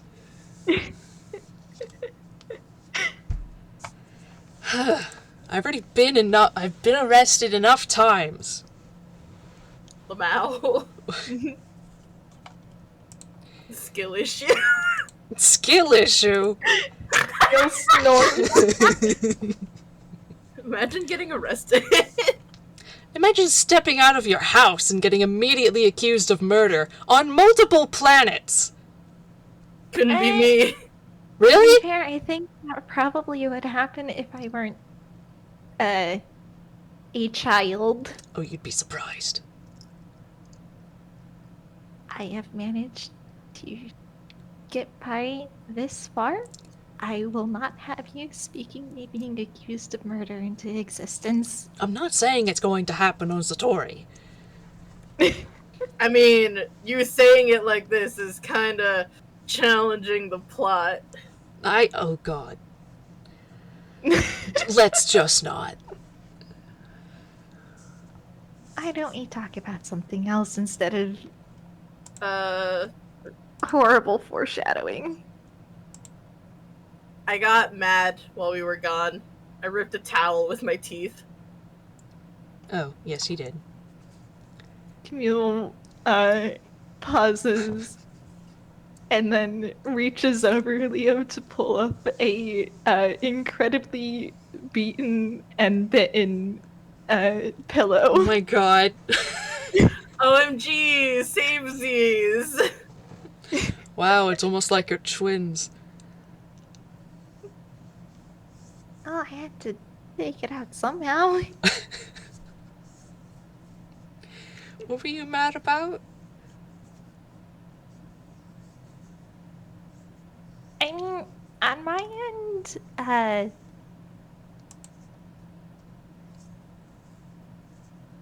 he kind of pauses to get his thoughts in order. Is just Leo goes out on a heist on his own, halfway across the country, and you tag along, and that's fine. I trust you, Leo. And then everything goes to shit. And then I'm here and I can't do anything about it. And then things get even worse. And then Leo has to adventure off into the past for who knows how long. Coming back who knows when. To get you. From who knows when as well. He just nods slowly. I can see how that would be frustrating.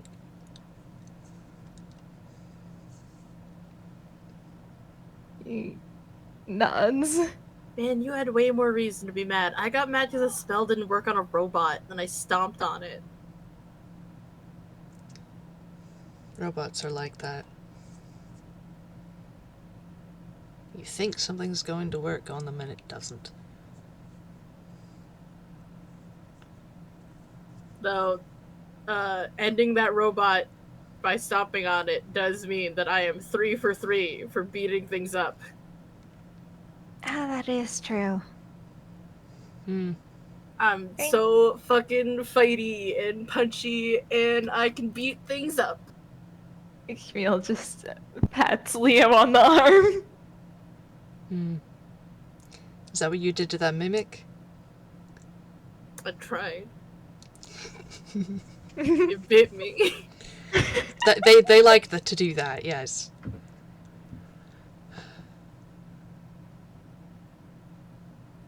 Man, I got bit by a mimic while we were gone. I think it's still dead under that bowl in the ellipsis. Please tell me you disinfected that. What, his wound? Yes, of course. Okay. It was fucking gross. The mimic. Yes. Yeah, They tend to be. they do tend to be. Speaking of Leo, Uh-huh. I noticed how, you were acting in an interesting manner Don't like where this is going. when we met up, and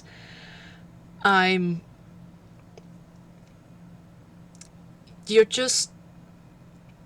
have to know that you should probably start letting it go. He's 30 years in the past. It's not going to work out. Stop!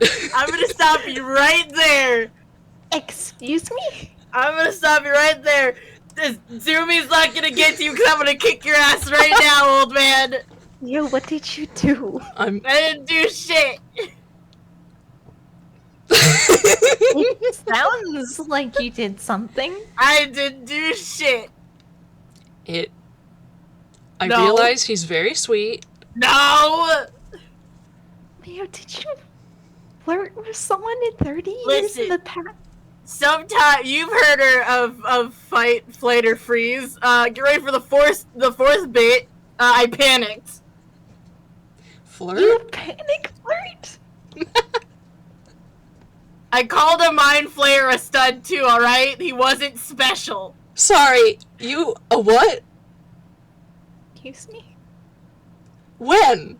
You'll never guess where that mimic hitched a ride. What? So, me, Yuto, and Ellie were the ones piloting Miss Ellipsis. Yes. And she wasn't doing great already, and it's not like we knew what we were doing. No, I know. You did a frankly incredible job, all things considered. We had one misdrop Okay. into a very fancy room. Okay. Looked forced an onion almost. Very rich person, aristocrat. A mind flayer then walked into the room we were in with the ellipses. That's a little out of place. And then I, in my panic as I was closing the door, was like, see you later, stud. I think during Leo's explanation, Camille just reaches under his hat to produce spades and then just shoves his face into spades. He's coping. We're fine. The only thing that got us was that dumb mimic, and all it did was bite my hand. You encountered a mind flayer? Yeah. How did you get away? We left? What kind of question is that? Well, We closed the door and we left? well, they happen to be very difficult to get away from. Well, we did it, I guess, first try. Ew. So yeah, your fucking wooden friend from 30 years ago is not special. I panicked. Oh, right. Twice? Perhaps. A mind player? Listen, I didn't know what else to do while I was closing the door. You don't have to say anything. I was made Or maybe for, a simple fuck you. I was made for quips and funny sayings. I'm the funny one. Leo. I think you might be a little young for him anyway. Stop. He's just putting his face back into space. Professor, I'm going to shove my foot so far up your ass. I If just I wanted to may- make sure. If I may. Hmm. Camille looks You may Leo not, dead but in go the on. eye. You may not, but go off. What's Estelle gonna say about Shut that? your fuck. I hate you, actually. This is the worst. I'm leaving again, actually, and Leo tries to roll off the couch. You are being clung to. You're not going to get very far. No, I'm leaving. I'm running away forever. Hmm. You wouldn't do that. I literally spoke to Estelle twice. Who? None more if you weren't Yeah. a coward. Yeah, we don't even know if she's still in Nyquil, so shut up. Ooh. No, no, no! He like leans his elbow on the backrest of the couch and puts his chin in his hand. Who's Estelle?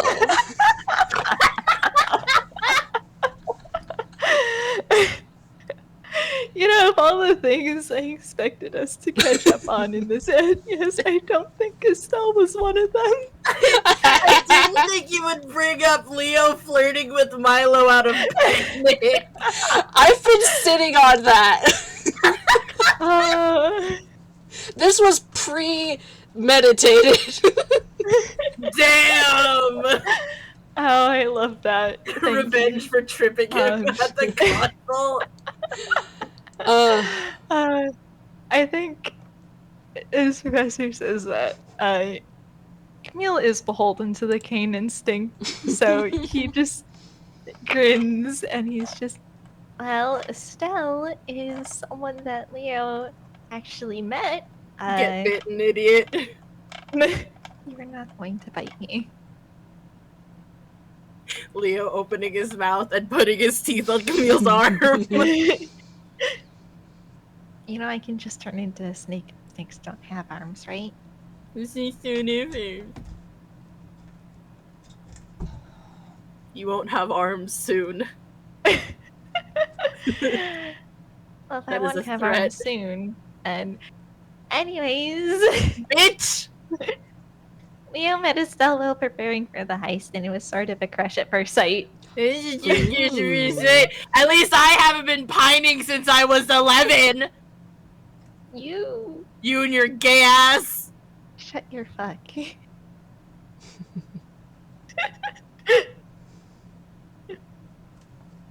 Mister, every time we went to Force It Off for the summer, oh, do you think we'll see Quinn? I hope we see Quinn! You think we'll hang out with Quinn? Fuck, I was taking a trip. Okay.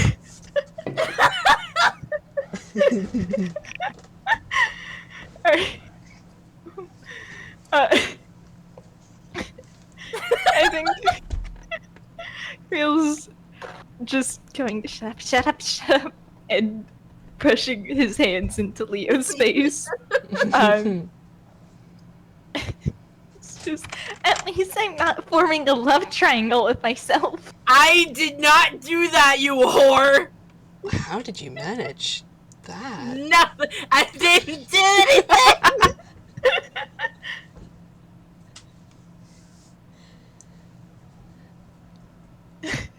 Why are we getting on my case? Zumi isn't here, we can shit talk him! I know who he likes, I've talked to her, she brings me lunch sometimes! Oh, it's more funny when he is here. We already know I that guess one. Yeah, but I get to talk to her all the time. I get the hot goss. Mm-hmm.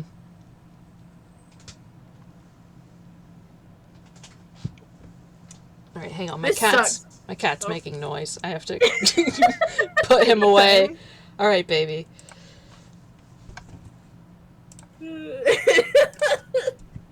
Fucking, I love this family. They're so goddamn stupid. They are. professor's so lucky. The professor out here looking at all of these children and their romance problems. I'm back. Hi. Welcome back.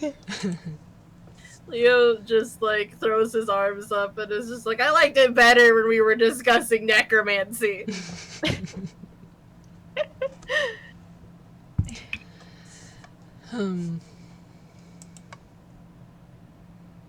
Well, I've Don't missed think- this.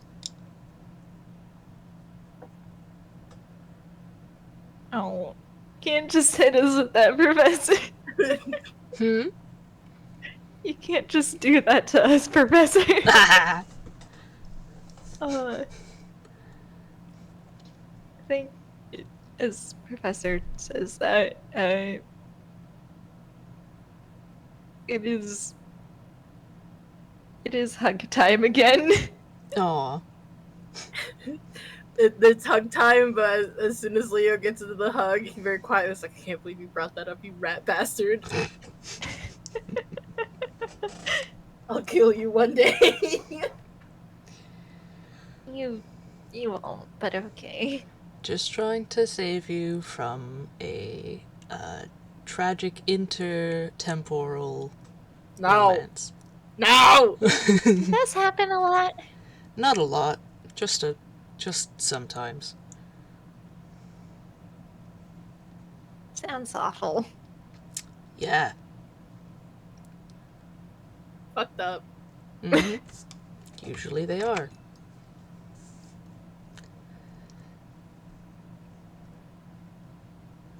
What an absolute This shitstorm of a conversation, actually, I've I decided. know.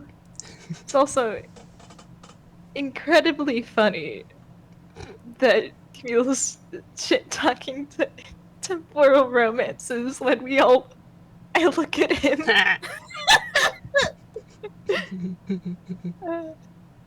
He's speaking from experience. To be fair, it's not quite intertemporal, but it sure is a mess. Yeah. Yeah.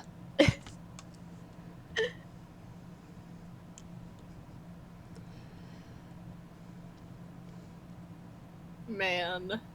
Man. Hmm. Okay,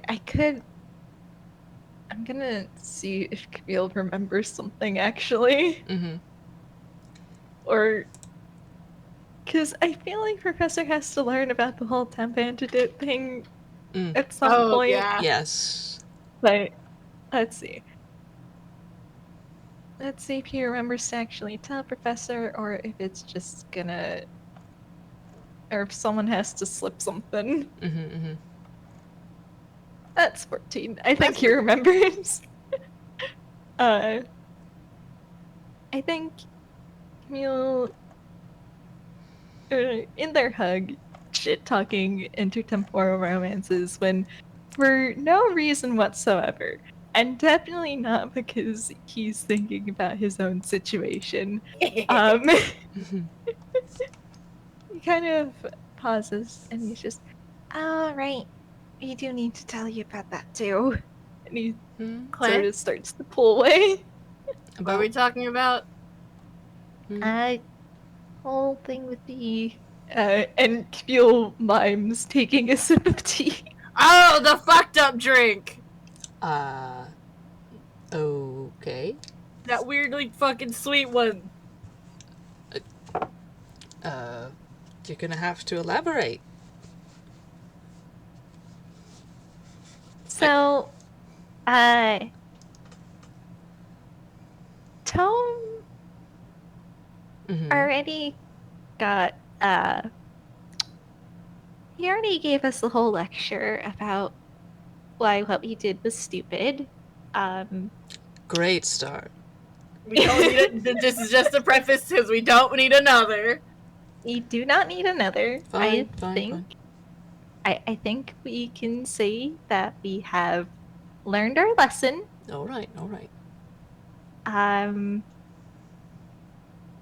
But we might have made tea out of a weird dried up plant that was found in my hammer space. That's definitely smart. I thought it smelled good and would make good tea, and it did. Good way to get And- yourself poisoned. It wasn't poison. I did check for poison. Well, all right. Um, All right. I did check for poison. Okay, good. And in our defense, it was in an envelope to Tome. So that I feel like that probably changes some things too. I don't know why anyone would mail him poison. He's a detective. Well, I mean, then why would he just keep it? Because it's... I don't know, because it was evidence? Why do detectives keep things? Lots of reasons. It was a letter specifically to Tome to show him that plant. How I got it is a very long story that we don't need to go into. Alright, so you have a dried up plant. And a letter. I drank it. You drank it. Okay. And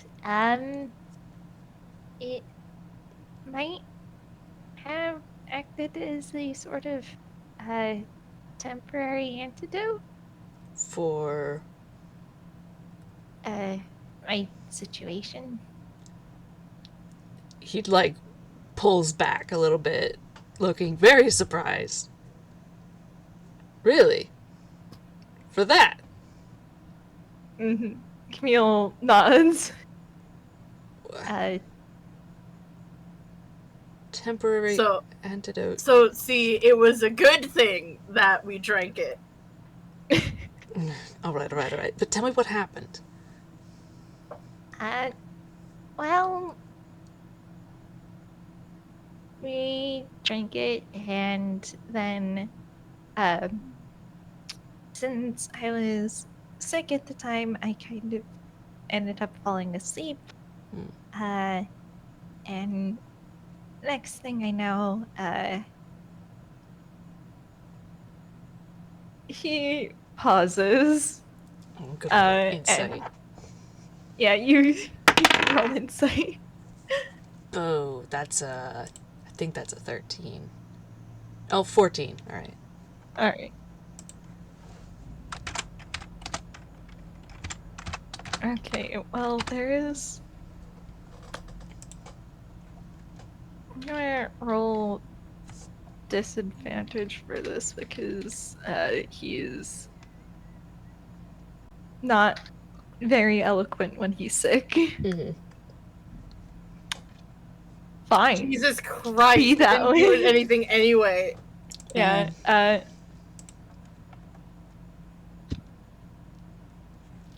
please. He kind of just... And, next thing I knew, when I woke up, I was, the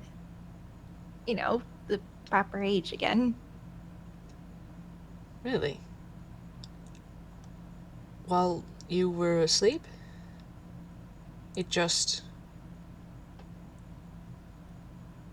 Alright. I mean, the way that usually works, that would be difficult to sleep through, but, I mean, you were half tuned. I'm gonna roll another deception at disadvantage. Okay. Aye. A, so I think 14 probably ekes out in that case since he did flub it. Marcy, if you want to have Leo learn awful things as well, Oh, or because he got a nat 20 on that insight. twin sight. Twin sight. Yeah. Plus his fucking 10 mod. Oh boy, that is a 30. Yeah, Professor, there is still some wiggle room in there for Camille saying that, yes, in fact, he did just wake up and was big. He definitely woke up to it. He slept through the whole process, but, like, there's something about that does twig you. It is Unusual. probably a lie, especially since you know that Camille has, in the past, Camille has tried not to really go into detail about that side of things when Leo's around. Um, Leo, this is one, your twin. Two, you were there. You know that it very much was not as much a simple and clean process as Camille is trying to present it as. You know that this is complete fucking bullshit, and he's trying to hide his. He's trying to hide it. Leo lifts Camille and shakes him slightly. He's like, "You lying whore." Ew. Okay. That shit looked and smelled painful. You don't. We have to go into the details. You were like putting off steam. Camille, He was fucked up.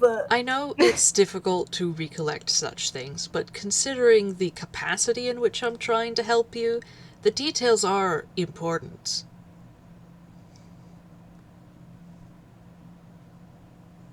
And sighs. He's just, can you put me back down before I have to talk about it? He gets set down on Leo's lap and held.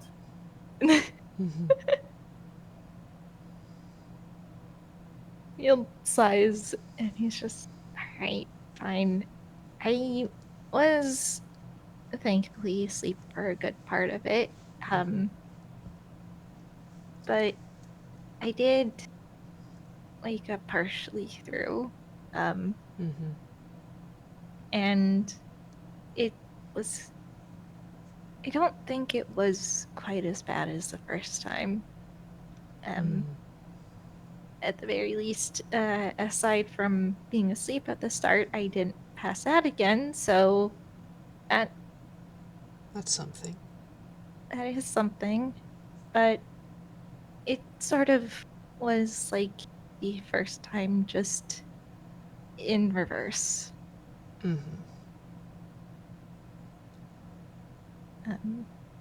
And I think you know enough to piece together the rest. Quite. Not a pleasant experience, though as an antidote, that does sound very promising. Although Nods. you did say it was temporary, about how long did it last? You were your proper age for how long? He looks over at Leo. Just, I think it was a few hours, right? I think so, yeah. You changed back while I was feeding the ladies. Alright, and then we had enough time for, we had enough time for me to change and, the whole haircut thing, and, Haircut. Are you telling me... No, hang on. Oh, good. That's interesting. So you're telling me your hair grew out?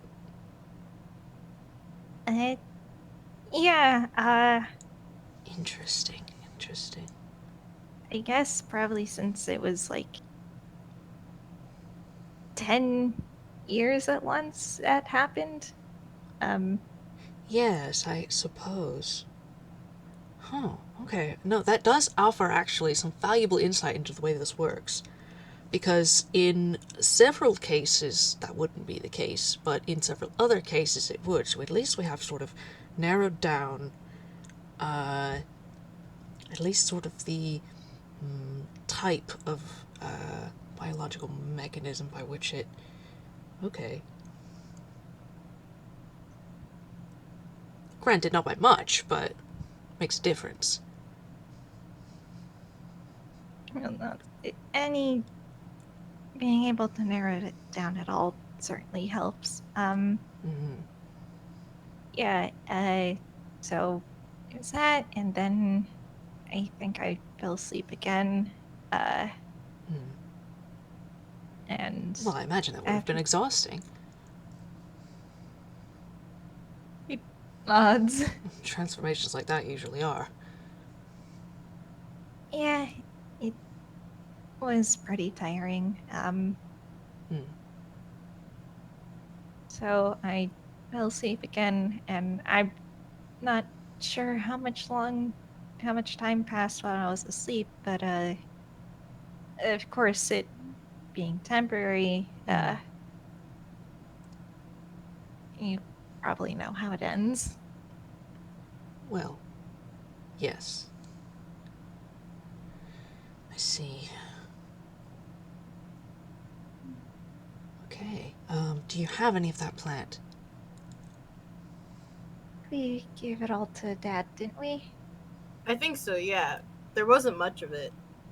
Oh, okay. I'll have to ask him for a sample. Yeah, you'll probably have to talk to him about it. Yeah. What about you, Leo? Did you do anything to you? Because I think you said you both drank it. It was weirdly sweet. Huh. He just shrugs. Oh, you didn't have any, adverse effects? Nope. It's just like someone put a little too much honey in a cup of tea, really. Oh. Well. That's honestly kind of incredible that you stumbled into a test like that, but that's very useful also to know. Yeah, like I said, that bracelet, not the first time I've done fucked up science. Snorts. I feel like I'm not the person to tell you not to do that, but just be careful. Well, I'll certainly do our best. Not Leo handing me stupid things to say. Oh my god. Leo. Leo just kind of waves a hand and is like, I mean, yeah, it's not like I have scars from fucked up science. Yeah,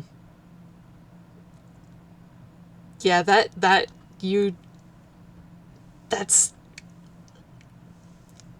Professor's just kind of quiet and has a kind of, like, concerned look. You don't even need to insight, because it's true. Yeah, can you stop dropping your angsty backstory in jokes that make everyone concerned for you for, like, 2 minutes? I'm funny, okay? I'm incredibly funny, and I tell good quips. This is why Shiro thinks that you can't lie to save your life. How dare you? Do you... Zumi thinks I can't lie because I accidentally told the same lie as Rada when it came to being a phantom thief. And also because you spill your secret in jokes whenever possible. Only 5 people, I think. Well, he You think? managed to keep it from me until, well. But are you... Have you gotten that checked out?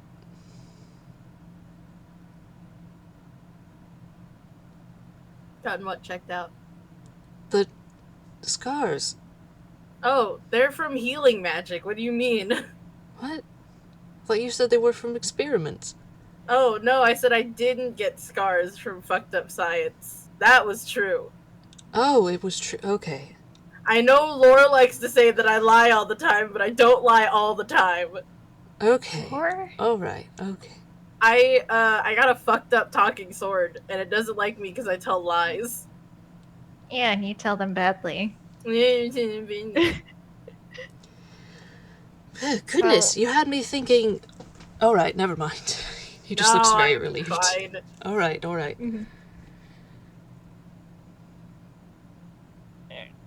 So where's the talking sword now? Oh, Professor has him. yes, hang on a moment. Okay. He's... Okay. yeah. He goes into his, pocket, and pulls out, a sword in a sheath that's only about a foot long, kind of cut off. Like, is it a cut off sword? Well, no, it's not, because he opens it and pulls a full-length long sword out of it. And Professor is just kind of grinning at the sword already. And he hands the pommel end to Camille. It's Camille is scooching away from it with the cat no like banana face. I don't think handing that to me is the best idea. What? I'm not going to let you hold it on your own. Look, you're supposed to. You've got to touch the hilt, or else If it, he I can't. don't think Laura's gonna like him either, considering how many lies he's told. my entire life's a lie. Well, don't. And he just sort of like pauses, like listening, and just sort of makes a face like, "Well, you didn't have to open with that." Well, if it's a magic telepathic sword, it's gonna figure that out eventually. I wouldn't even get past my name. Fine. Sorry, Laura. He's just going to sheath the sword again and put it back in his pocket. Yeah, so Laura doesn't like me because I lie. So I gave him to the professor, even though I pulled him out of the rock fair and square because I'm super fucking strong and cool. I think it's diagnosing you main character, Leo. You can't be the comedy relief anymore, Leo. It would have been real cool to have a sword, but he doesn't like me. I can still be the comedic relief. I got rejected from the call to adventure. I would offer you my other sword, but it's a bit too big for you. Damn. Unless you can, yeah, you're not, even if you got as tall as me, you're not quite the right build for it.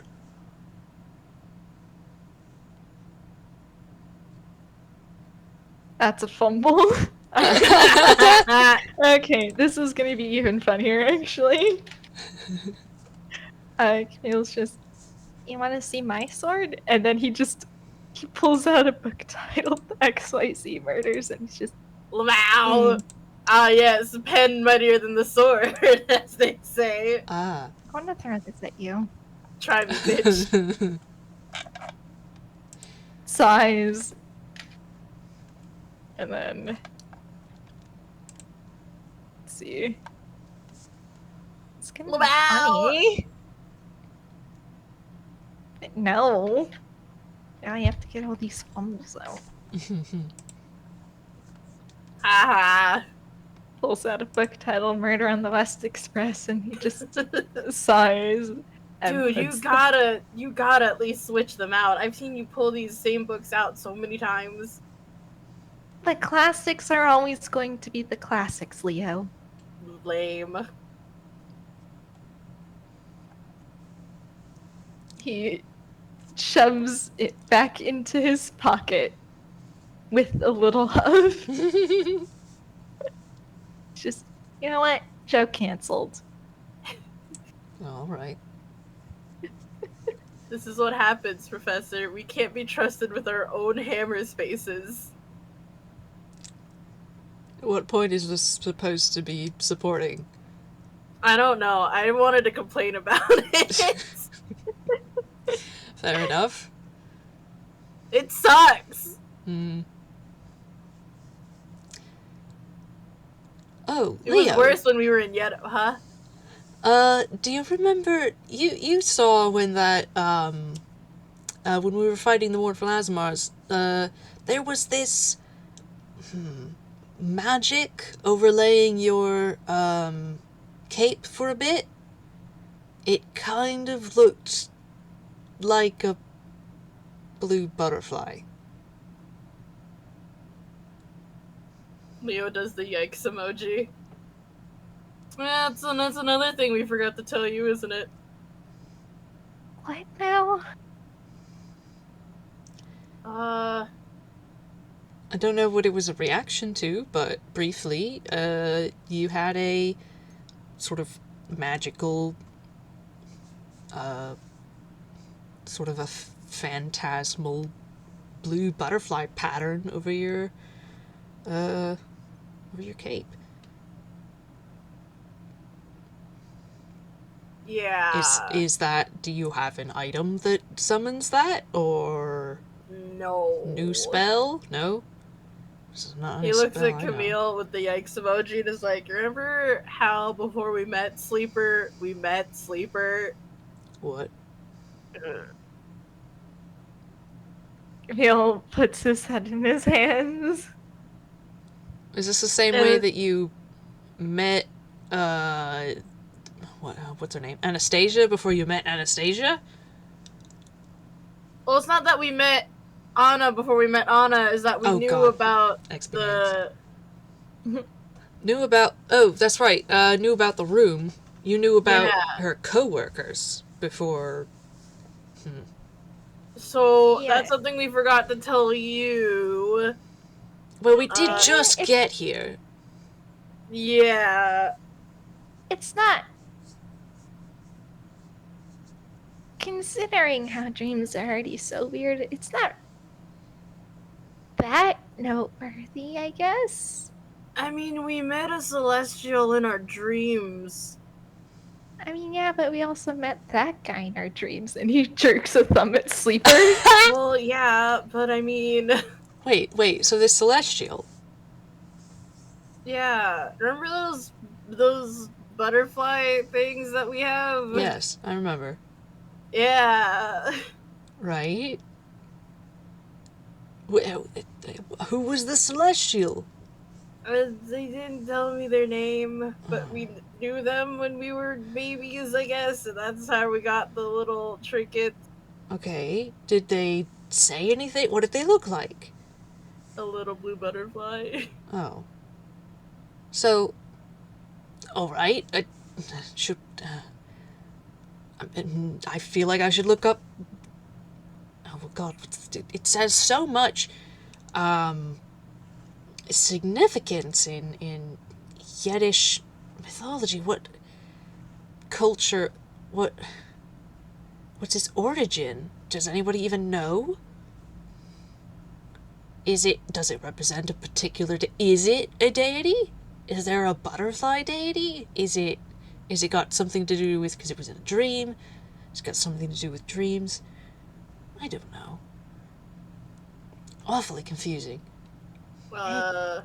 Definitely is. I don't think we had butterfly-specific imagery in Forest, but some areas did also have blue as a lucky color there.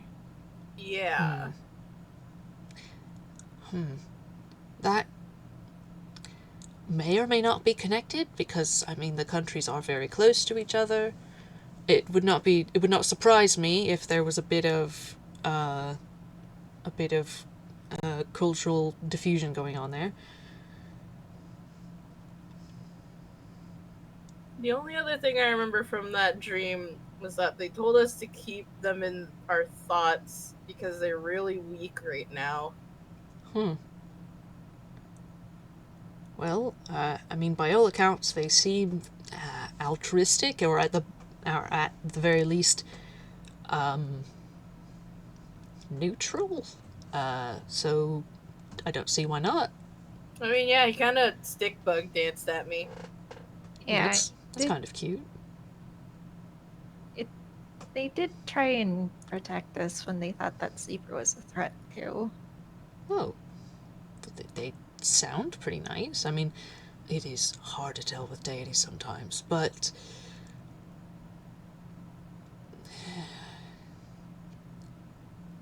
I mean, I have no reason to not.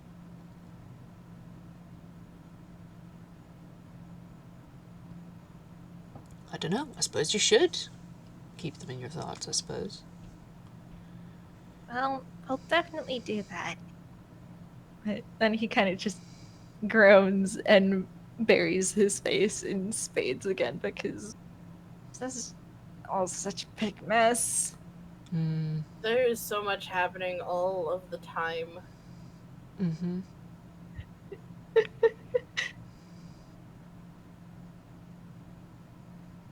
Hmm.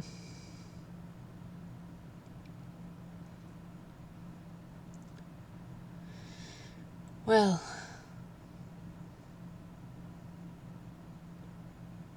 thank you for coming to get me. Yeah, I wasn't just gonna not go get you. I didn't think you would. I admit I didn't expect you to hair off immediately. No, that seems pretty accurate. But you managed it, so I'm not complaining. That reminds me, I need to get those things out of the ellipsis later and put them in the room where they go. Ah, yes. That's a good question. Why?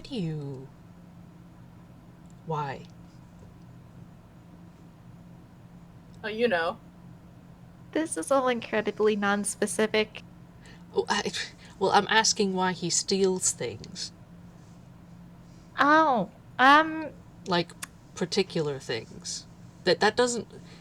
The Look, if I thought it was just a taste thing, that would be one thing, but... that's also kind of to do with our dad. Yeah. Okay.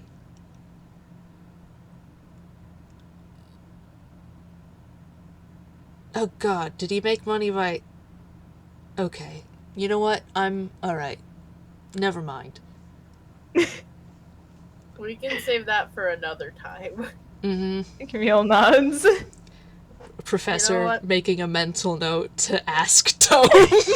I can't believe we managed to get through that without it. Yeah. The gag lives on. Yeah. Though if we are, it does feel like we're heading to a good like ending point. Yeah, I think so. So I offered to you, Leo kind of sits up and begins to roll off the couch and is like, you know what, actually, we've been here a while and I have not even said hello to the ladies, and I feel that that is a crime. You know, that is fair. If I may ask one unrelated, can you please help me eat some soup? Can you not? What's up? What do you mean help you eat soup? Camille gets up from the couch and gestures for you to follow. Oh. They head to the kitchen. Is the professor coming with? He's following curiously at a distance. Camille stops at the fridge, opens it. It's full of soup. It is Wow. fucking crammed full of soup. This is a Toon refrigerator, so God knows how much soup's actually in there. Who the fuck made all this soup? Who do you think? You know what? That's fair, actually. I don't know why I even asked. Can't even get to Lynn's chili here. Well, It's just as all much soup. as much as I love Aunt Lynn, I don't know if chili is something you should eat while you have the cold. Might depend on the chili, but soup. So much soup. Yeah, professor's gonna take some out and start like reheating it. Okay. Soup and then the ladies. Soup and then the ladies. I need to introduce the professor to all 40 of them. Ah, all right. And then as the professor just sort of like grins and turns to Leo again, like he knows something that Camille doesn't know. Leo's just squinting at him. What the fuck that looks for? Well, you've also got to introduce them to their new member. I'm not following. I don't like where this is going. Camille's looking between the two of them. The dove Oh! Okay, that doesn't count. I'm not counting that because then I will get no peace. That doesn't count as a real bird. Yo, what It's- did you do? It's a little like clockwork toy. It doesn't count. You know, that's kind of rude. What do you mean that's kind of rude? You know how many word words there are in words? Well, we're not in Forcina, are we? There's no like magical chance that like ambient magic in the air will bring this to life. No, but it's rather believe you nicely fell against made. clockwork.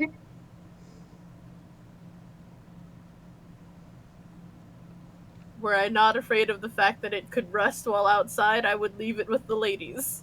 And they could have a new friend. But that's all metal, and I don't want that near them.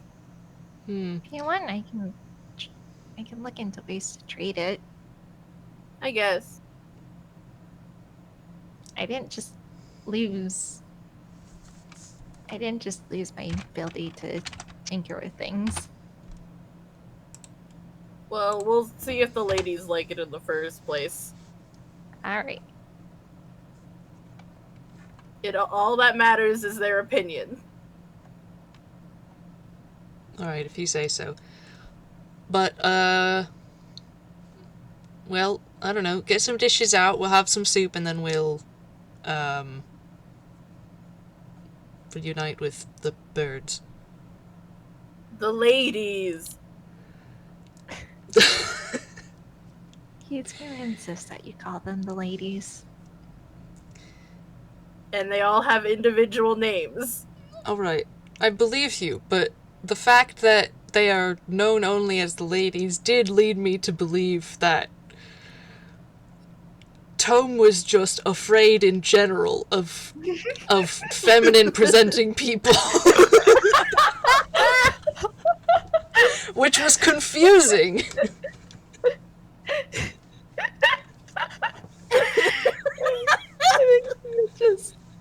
It takes a moment to laugh. Wow. You know what? Good, actually. That's really fucking funny. You've only encouraged him further, Professor. Oh well. Alright, shall we? Soup. Seems like a pretty good place to close out, yeah. Yeah! Yeah! Yay! Good FPS! Yes! Yeah, close out on them all enjoying soup. And then the professor being let outside to the beginnings of the greenhouse, and then all of the ladies. Yeah. Things Nice. didn't go as bad as they could have. Yay! Yay!